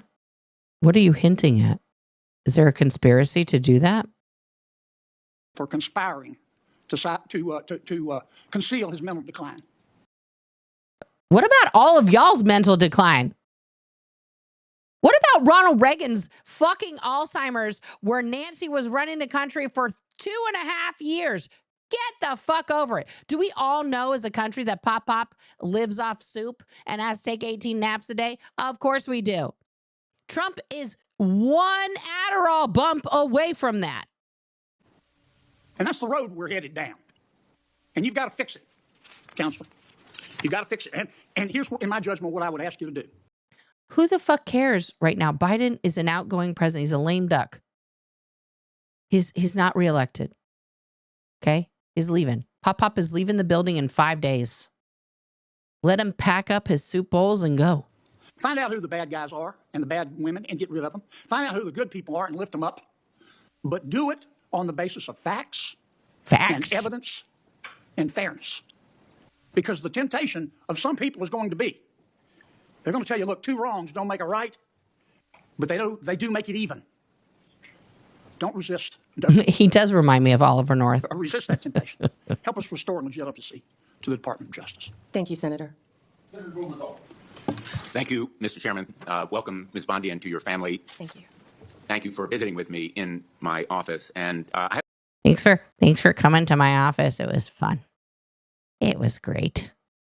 Guys, ignore the fact that everyone else here has gray hair and we're all the same age. And I have very oddly dark brown hair. I'm sympathetic always to a former Attorney General, particularly having been one myself. But I am, have to say also, really troubled, deeply disturbed by some of your responses and non-responses to the question that you've been asked today. You say the right things, that you're going to be the people's lawyer. That's what you have to say to be here. But I believe being the people. Like, guys, I loved my Nana and my Pop. I took care of my stepfather while he was suffering from brain atrophy and severe dementia. When I watch these crypt keepers that are currently sitting senators, and the fact that they are here barely alive, making these decisions and unable to ask important questions and get an answer to them. These men are so frail. They are purple. These men have no circulation in their bodies. They have, listen, I am not a doctor, but I can tell you right now, not one of these guys is passing a fitness test. Okay? They are, none of these people should be doing this job anymore. Okay? We need a complete revamp of Congress in terms of, a park. Possible. Yeah. Blumenthal, listen, this is not against people with disabilities and whatever, but these people are too fucking old to be regulating women's uteruses, okay? And telling young people if they can identify as a rainbow or not. It's just, they don't understand the times. They don't have knowledge of it. They are not on it. Yeah. People's lawyer means you have to be able to say no to the President of the United States. You have to speak truth to power. You have to be able to say that Donald Trump lost the 2020 election. You dodged that question when you were asked directly by Senator Durbin. You have to be able to say that January 6th insurrectionists who committed violence shouldn't be pardoned. You have to be able to say that a nominee for the FBI director who says he has an enemy list, and that's just the beginning of Yeah, Kash Patel does have an enemy list. He is ret to go. what he has said in terms of politicizing, deeply weaponizing the FBI against political opponents, that he shouldn't be the FBI director. Yeah, I mean, the handshaky thing, that could be Parkinson's, that could be other neurological problems. But it's like, I look at that and I just go like, I want to give him a hug because I feel like he doesn't have long. And I don't think, it's disturbing to me that we have set this up. He's a Democrat from Connecticut. You know, we have some history here with your predecessors, Barr, Sessions, and others, who perhaps sincerely, when they sat where you are now, said that they would say no, but they were working with a president that expected them to be his Roy Cohn, his personal attorney. Do you really think that you can avoid the disgrace that they encountered? Oh, here we go. The repercussions from the White House if you say no to the president? And so my question to you is, can you say no to the president of the United States when he asks you to do something unethical or illegal? Senator, first, I need to clarify something that you said, that I have to sit up here and say these things. No, I don't. I sit up here and speak the truth. I'm not going to sit up here and say anything that I need to say to get confirmed by this body. I don't have to say anything. I will answer the questions to the he's best of my flustered. ability. He's going to get his box out. Let me ask you. He's got his iPad. An individual who says that he is going to, quote, come after, end quote, people he alleges, quote, help Joe Biden rig the presidential elections, that he has a list of people who are part of this deep state who should be prosecuted, that he's going to close down the FBI building on his first day in... Yeah, we're talking about Kash Patel now. First of all, let's just stick to the candidate that's in front of you. Office. Is that person who appropriately should be the FBI director? Aren't those comments inappropriate? Shouldn't you disavow them and ask him to recant them? Senator, I am not familiar with all those comments. I have not discussed those comments with Mr. Patel. I don't know anything that anybody in the whole world says, guys, I don't have internet. I don't even have a phone. I'm an Amish person. What I do know, well, I'm asking you for your excuse me. What I do know is Mr. Patel was a career prosecutor. He was a career public defender, defending people, and he also has great experience within the intelligence community. Thank you. I want to talk a little. Yes. Okay. Senator, I'm not familiar with the statement, but I went two things. President Biden is the president of the United States of America, and President Trump will be the 47th president. But I think you made a point that, or at least I inferred from a comment that you made, a very important point. Folks, there are election improprieties in every election. The question is a matter of scale and whether or not you can prove it. We've seen it in North Carolina and seen it in other places. It's one of the reasons why I support voter ID, because we want to make elections easy to vote and hard to cheat. But the fact of the matter is people are cheating. So if anybody on this dais suggests that there aren't irregularities in every election, that they need to spend more time at home and really studying the facts. I don't think, though, that you've said she's definitely done a Biden communication course, that's for In fact, sure. I think you said just the opposite. He is the president of the United States, and President Trump will be the next president, right? Yes. Okay. Last thing before the second round, January 6th. A lot of people are going to say you're going to have a rubber stamp for letting people have pardons or recommending a pardon for people who did violence to law enforcement. I'm not going to ask you a hypothetical because I want you to be consistent and not answering them. But I have to believe, as a member, I was the last member out of the Senate on January the 6th. I walked past a lot of law enforcement officers, who were injured. I find it hard to believe that the President of the United States or you would look at facts that were used to convict the violent people on January the 6th and say it was just an intemperate moment. This is a Republican, y'all, holding her feet to the fire. I don't even expect you to respond to that, but I think it's an absurd and unfair hypothetical here, and you probably haven't heard the last of it. Thank you, Mr. Chair. Before I call on Senator Ronald, after her and Cruz's testimony, and then we'll take a lunch break, and that break will be for 30 minutes. And I can't control when my senators come back, but I expect you to be back after 30 minutes, and I'll be here. Yes, Chairman. And then I may leave the meeting to open the Senate, so whoever's on our side is acting chairman during that period of time. Senator, I might not be back because I got to make As my part of my soup. responsibility to ensure the fitness of all nominees, I ask the following two initial questions. First, since you became a legal adult, have you ever made unwanted requests for sexual favors or committed any verbal or physical harassment or assault of a sexual nature? No, Senator. Have you ever faced discipline or entered into a settlement relating to this kind of conduct? No, Senator. Ms. Bondi, I am focused on two things in my evaluation of President-elect Trump's nominees. The first is whether the nominee is qualified and experienced enough to do the job. The second is a fitness to serve, which includes putting loyalty to the Constitution over loyalty to the president. Unfortunately, in my view, many of President-elect Trump's nominees are lacking in at least one of these two requirements. Ms. Bondi, your experience as a prosecutor is the kind of thing we would expect to see in a nominee for Attorney General, but I do have questions and concerns about potential conflicts of interest, about whether you will keep DOJ's law enforcement responsibilities independent of the president's political whims, and about whether you will let facts and evidence guide your decision. So let's start with the importance of facts, which you say is important. Ms. Bondi, we want an Attorney General who bases decisions on facts. So I want to ask you a factual question. Who won the 2020 presidential election? She's going to try again. Joe Biden is the president of the United States.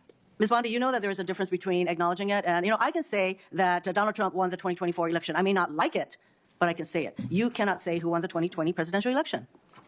Okay. It's disturbing that you can't give voice to that fact. Moving on to DOJ's independence from politics. Ms. Bondi, if you are confirmed as Attorney General, you will take an oath to the Constitution and not to any individual, including the President.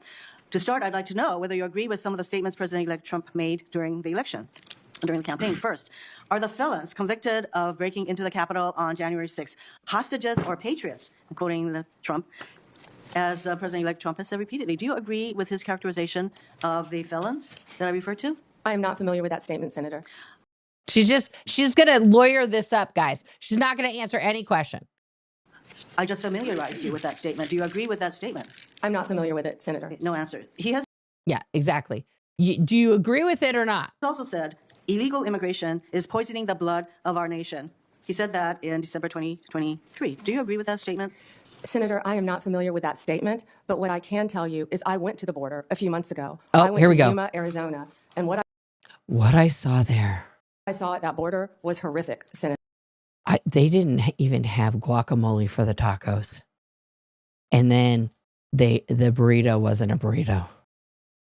And they wanted me to just eat it without Cholula. It was horrific. Ms. Bondi, I went to a rape crisis center. That is If I not could my finish, question. I went to a rape crisis center. I'm not familiar with the statement, but I Yeah, can you stick to the question? went to a rape crisis center. I met with Border Patrol agents. I'm sure you've been to the Ms. border Bondi, as well. So I you want to could get to answer my that. next question.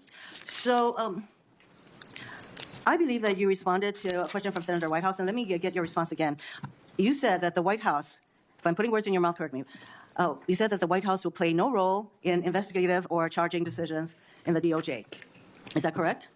Senator, what I said is that it is the Department of Justice's decision to determine what cases will be prosecuted. What role will the White House have in investigative or prosecutorial decisions of the DOJ? It is the Department of Justice's decision, Senator. So that sounds to me that you're saying that the White House will not have any kind of role. Meanwhile, though, you have an incoming president who said, I have the absolute right to do what I want to do with the Justice Department. And in fact, President-elect Trump considers the DOJ to be his law firm. Uh-oh, hot dog. I ask you this. If President-elect Trump suggests, or hints that you as Attorney General should investigate one of his perceived political enemies, would you do so? Senator Hirono, I wish you had met with me. Had you met with me, we could have discussed many things and gotten to know you. I am listening to you now. Could you respond to the question? Yeah, you were the only one who refused to meet with me, Senator. I don't think that's facts. But what we would have discussed is that it is the job of the Attorney General to I'm very follow happy to listen the law. to your responses under oath, Ms. Bondi. So I think it's really important to us Yeah, she didn't want to have a private meeting. She wanted it under oath. that the Attorney General be independent of the White House. And you have a president-elect who considers the AG's office his law firm. I would like to know whether if the president suggests, hints, asks that you as Attorney General should investigate one of his perceived enemies. Senator, I certainly have not heard the president say that.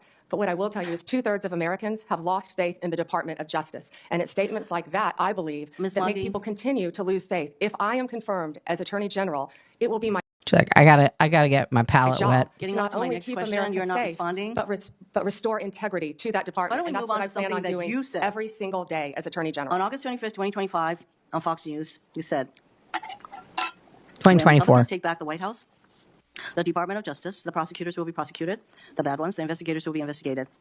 Ms. Bondi, is Jack Smith one of those bad prosecutors that you will prosecute as AG? Senator, you hesitated a bit when I said the bad ones. Every decision Sometimes will be badness made in the eye. Face of the beholder, I'm just asking whether you would consider Jack Smith Senator, to be one of the people. How about Liz Cheney? Senator, How about Merrick Garland? I am not going to answer hypotheticals. No one has been prejudged, or nor will anyone be prejudged if I am these are the confirmed. kind of people, these are in fact the people that you would prosecute. Your time is up. Would you like to? My time is, would you like to Mr. respond? Chairman. She is clearly not going to answer that question, so let me get on to. Would you like to? I do have questions for the second round. You'll have a second round. Is an accurate characterization. Oh, look, as I it's understand it, you represented President Trump as a White House special advisor during his first impeachment trial. Okay, now it's lunch break. Lunch. So much lunch. Only 2 states without a reentry program. Thank you. I do want to say, though, that the State Department will be warning us about it. It's Banana Republic stuff. And one of the reasons why I'm so... State at the time, and I invited anybody associated with the Trump campaign who was making these claims to come forward with evidence of irregularities in the election or massive voter fraud. 4 years later, I still have seen none. So I ask you today, do you have any evidence of election fraud or irregularities in the 2020 election? So, First Senator. Yes or no? It's a yes or no question. First Senator. Do you have evidence, yes or no? First Senator. I'm so sorry about the fires to you and Senator Schiff and what you're going through in your states. I have to say that. I appreciate think that. all My of our, clock is I'll ticking, and I want to all hear of our your hearts go out to everyone in California. Oh my for God, what you're answer the facing right question. now. I'm glad you asked the question about Pennsylvania. It's a yes or no question. I was Do you hoping have evidence, someone yes or would. no? Senator, I was hoping you'd ask the question. Do you have evidence, yes or no? I traveled to Pennsylvania. Do you have evidence, I yes traveled, or no? Senator, to Pennsylvania. Okay. You're not answering my question. But I don't think you answered her question. Can you please tell us, do you agree with the statement that immigrants are, quote, poisoning the blood of our country, yes or no? I did not say that. I did not say that. You said that. I'm asking if you agree with it, yes or no? I did not say that. Do you agree with it, yes or Senator, no? my great-grandparents are immigrants. Do you agree with it, They yes or no? came here from Sicily Do you agree through with it, Ellis yes or Island no? when they were teenagers. Do you agree with it, yes or no? Senator, let me answer the question. Yes or no? It's My yes or no. great-grandparents came here, immigrated to this country from Sicily. Recently went and found each around. So I think that is full-on gaslighting, which, by the way, I had to get my children to explain to me what that was. A grown woman doesn't know what gaslighting is. Illegitimate and blamed Russia for the loss. And every one of my Democrat colleagues voted last month to confirm Judge Anthony concede until 3 months the nominee. To your family, I had the opportunity to help them find where to come back in. Thank you, Senator. They are all so excited, and rightfully so, and so proud of who you are and the work that you've done. And speaking of, I think it is absolutely, completely ridiculous that anyone on the other side of the aisle would ever say that you were anything but immensely qualified for this job. From your time as a career prosecutor to then a 2-time attorney general of the 3rd largest state with regards to all of the people that operated underneath you, with what you were able to achieve. Is 3rd truly largest remarkable. state? Florida's not the United States of 3rd America largest could state. What the only be so fuck is she fortunate if talking you were about? confirmed to have someone of your caliber, of your intellect, and of your experience running a department that unfortunately has been run into the ground. So I think that is full-on gaslighting, which, by the way, I had to get my children to explain to me what that was. Not only that, but that they have, and we create historic drops in our murder rate. You know, through your experience, and you're intimately familiar, that enforcement decisions prosecutors must make every day, which charge to bring, which plea deal to offer, or what sentencing recommendation it makes. It's very important that local prosecutors understand that. Given this enormous discretion our legal system gives them, that they are best determined to make decisions about public safety. I'm very concerned that many people are starting to call for a time in our country where the Department of Justice should prosecute state and local prosecutors who exercise that prosecutorial discretion. As Attorney General, will you commit to respecting the autonomy of state and local prosecutors? Senator, we have to work together with state and local prosecutors. That's what I did my entire career. And if confirmed as Attorney General, I will continue to do that. They serve a vital function in our justice system. And you understand, like in my state, that sometimes they will decide not to go after certain low-level offenses in order to use their scarce resources to focus on the strategy of pursuing more dangerous people. Yes, Senator, I completely understand that. And those decisions shouldn't be politicized if they're part of a larger public safety strategy. No, Senator. When I was a state prosecutor, we used to sit down with... Reverse this and do right by every American citizen, including especially people of faith. Let me give you I some have never specifics. After kissed the my Dobbs case wife, was decided by ever. the Supreme Court, over 100 pregnancy care centers and over 300 churches in this country were attacked, vandalized, firebombed.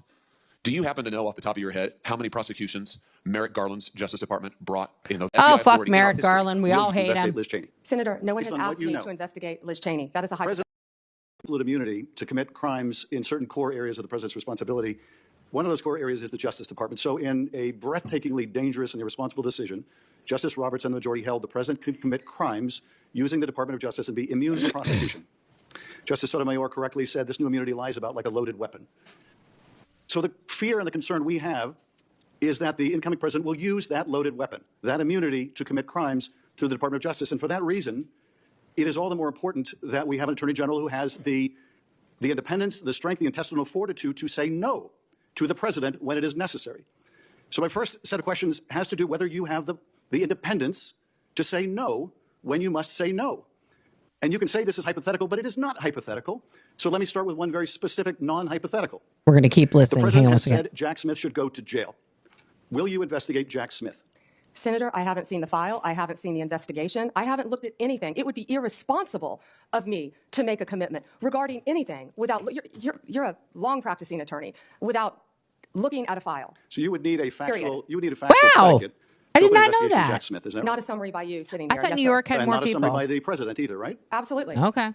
So a summary by the president or his desire to investigate Jack Smith would not be enough for you to open an investigation of Jack Smith, is that right? I will look at the facts and evidence in any case. You know, And sitting here, 72%, sitting here today. Senator, 72% of Americans Please, I only have have 7 lost minutes. faith in the Department of Justice. Sitting here today, Statements like this. are you aware of any factual predicate to investigate Jack Smith? Sitting here today, yes or no? Senator, I will look at the facts and the circumstances. She can't answer one question. You're not a part of the department yet. There's no worry about divulging I'm sitting law here as a enforcement nominee. sensitive information. So just tell us, I'm are you sitting here as a aware? Just nominee. tell us, are you aware of a factual predicate to investigate Jack Smith? Yes or no? Senator, what I'm hearing on the news Are is you aware of horrible. a? Do I know if he committed a crime? I have not You looked seem reluctant to answer a simple question. Let me ask you a different simple question. The president also wants to jail Liz Cheney. Sitting here today, are you aware of any factual basis to investigate Liz Cheney? Yes or no? Senator, that's a hypothetical, and I'm not going to answer that No, question. it's not hypothetical. I'm asking you, sitting here today, whether you are aware of a factual predicate to investigate Liz Cheney. Senator, no one Based has on what asked you me know. to investigate Liz Cheney. That is a The president has hypothetical. called for it publicly. You are aware of that, aren't you?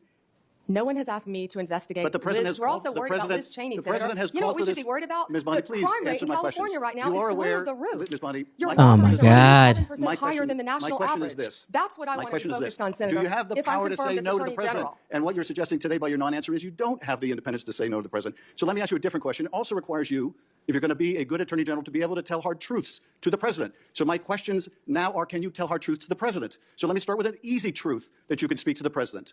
Can you tell us, can you tell him that Donald Trump lost the 2020 election? Can you say that? You have the independence to say that. You have the gravitas, the stature, the intestinal fortitude to say, Donald Trump, you lost the 2020 election. Can you tell us that here today? Senator, what I can tell you is I will never play politics. You're trying to engage me in a gotcha. I No, won't I'm just do it. asking you a simple I question. won't play If you I'm can not say gonna truth- get a gotcha. So let me ask you another. Like you did let me- leaking your let me ask colleague you- Devin Nunes's memo. If you can't answer the question, let me ask you a different, what should be a simple truth, not a hard one. Was there massive fraud affecting the result of the 2020 election? Yes or no? Senator, I'm glad you asked that question. If you'll let me answer what I saw in Pennsylvania. No, I asked. Oh, the my God. accusations and with the attacks that have come against so many people who were just seeking to live their lives. And then all of a sudden found the FBI or another federal agency or the DOJ knocking at their door. You know, Ms. Bondi, it would make you believe that my colleagues have learned nothing from the elections in Look at her. November. She's laughing. They don't see this as a movie script that someone may have liked to write. What they see is this is real life. And they want a restoration to equal justice, equal access, equal treatment, abiding by enforcing Section 1507 as Attorney General. Marsha. That keeps you safe as you sit there and keeps us safe every single day. Over 100. Rather than Dick, deciding nothing. the outcome. Lindsay. We're fixing 230, in fact, outright repealing 230 in this committee. First question, paper. I asked for 1 months in I wanted to prison. see if Liz Warren. Called the Driving for Opportunity Act. And it recognizes that A few of us on this committee decided that we wanted to find out how many federal crimes are on the books.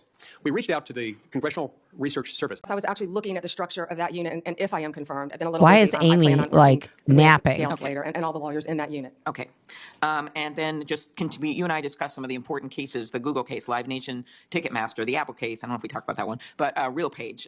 And will you commit to continue these cases Amy, and sit to pursue up. remedies that will fully protect consumers from anti-competitive conduct?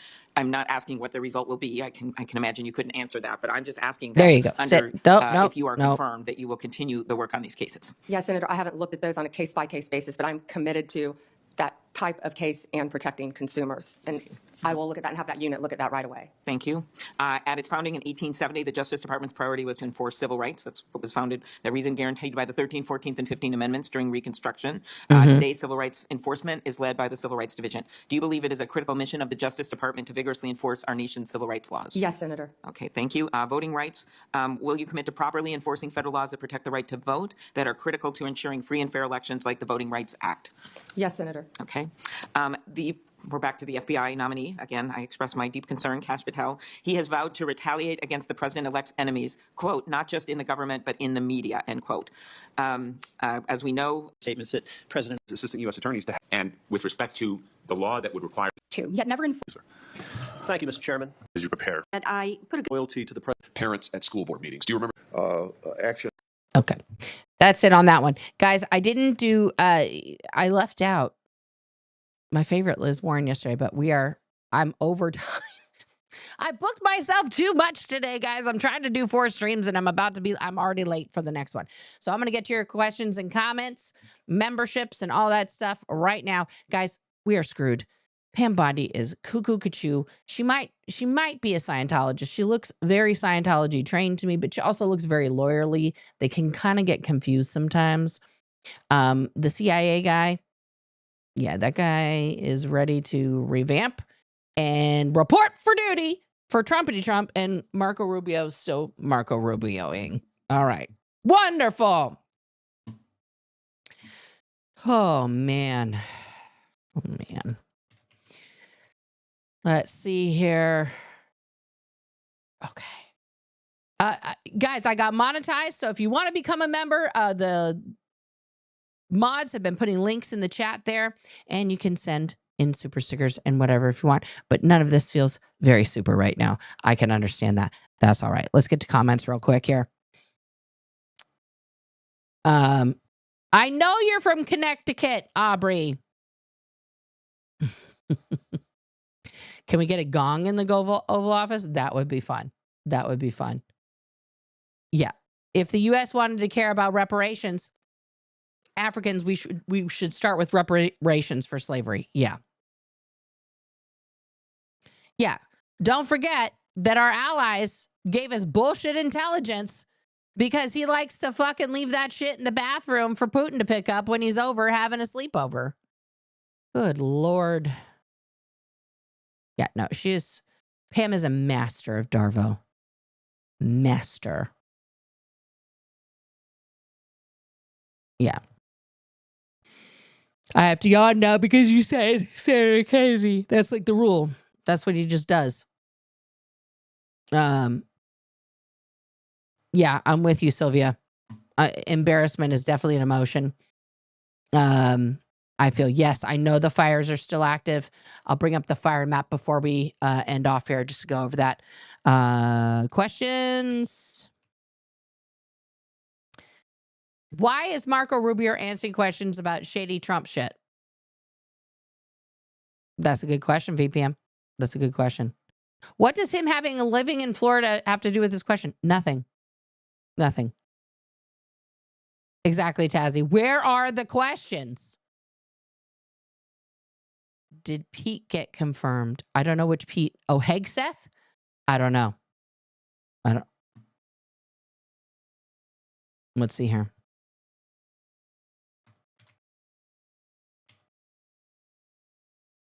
Can you?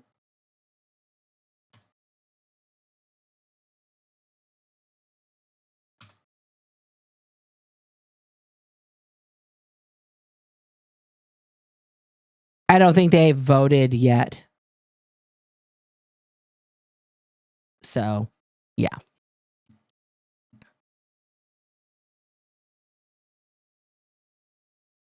She's literally saying she will answer all questions while at the same time not being able to answer the question. Yeah. This bitch didn't answer no questions. Like, I think Trump has basically told people, I won the election. You don't say I did it or you're fired. You know what I mean? All right, let's refresh the fire map here and just show that to you guys really quickly. What's the one thing that I hope Trump gets right in the next 4 years? Not starting World War III. Yeah. All right. Here is the fire situation as it is right now. Okay. I thought that one was out. My mom texted me and was like, it's out. Okay. It's 50% containment. Forward progress stopped. Okay. Okay. Like, Mama, I'm going to get real mad if you were like, everything's fine. I'm not on fire. I'm just going to zoom out here. Okay. So we got no fires. Oh, we got one here. This is the wood fire out in the Corona Moreno Valley area. This just started, but it's 100% contained. So we're all good. Let's get to the Palisades fire. 23,713 acres, 19% containment. That's not very contained. Yeah, It was creeping, as you saw, into Brentwood. So these guys here are under evac. It has creeped over more this way. Let's just see. Which road is this here? Oh, that's just somebody's dividing line. Where's my roads at? Okay.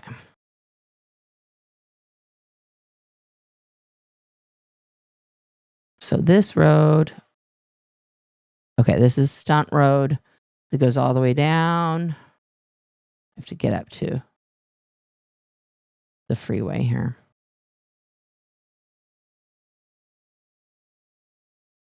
This is Agora Hills. And you can get down to Malibu from several of these roads. This is Cornell. Which one is this? This is Lost Hills. See, they're under evac. The evacuation has been pushed further west now. Yeah, we have Pepperdine University right over here. Let's zoom in.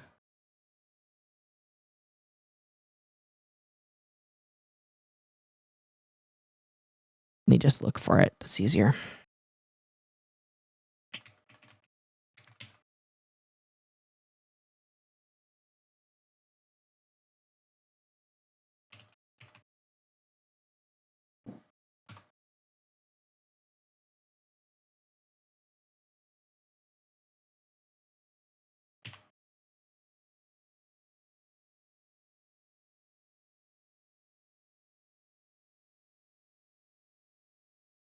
I'm pretty sure I'm spelling Pepperdine right.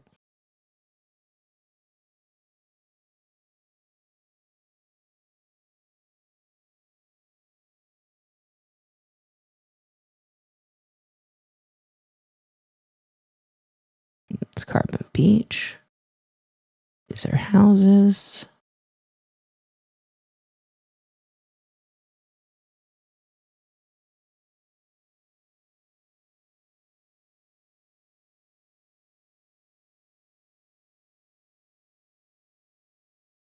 Only let you zoom in so far, but I'm trying to remember where Pepperdine was. We went over it the other day. This is the Getty. I don't know if it's there or not. They're in an evacuation level 3 area. That's not looking good for the Getty. That's not looking positive for the Getty. So you can see how close it is to certain things. And we'll pop on over to the Eaton fire here. 14,117, only 45% containment, 21 confirmed deaths so far. Let's see in Sierra Madre. The evacuation is level 2. So that's good. It's gone down a little bit.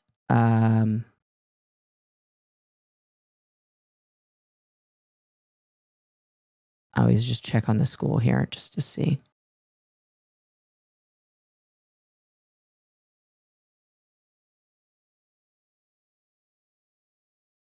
That's Pasadena. Where is... Okay, so it must be down here. Yeah.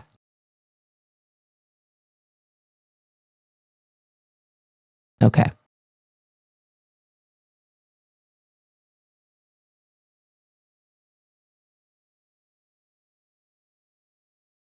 This is a huge villa that's also a Catholic school. Alverno High School. It's an all-girls Catholic school. They are not evacuated, so that's good. These fires are pretty much still there. They're still going, guys. But again, Scientology over here, totally safe. Okay, there you go. There you go. Guys, thank you so much for tuning in. I appreciate you. I'm going to take a quick break, eat some food, and then I'll be back on my other channel, What's Up with Nora? I hope you guys tune in. Thank you all so much, and I will see you all next time. Thank you so much for tuning into this episode of Oh No, MERICA. I'm your host, Nora Ames. Hopefully this day has been informative, fun, and giving you a little sparkle of MERICA. Thank you to my mods, as always, for keeping things cool, chill. And if you guys want some of that sweet, sweet merch, hit us up at ohnomerica.com.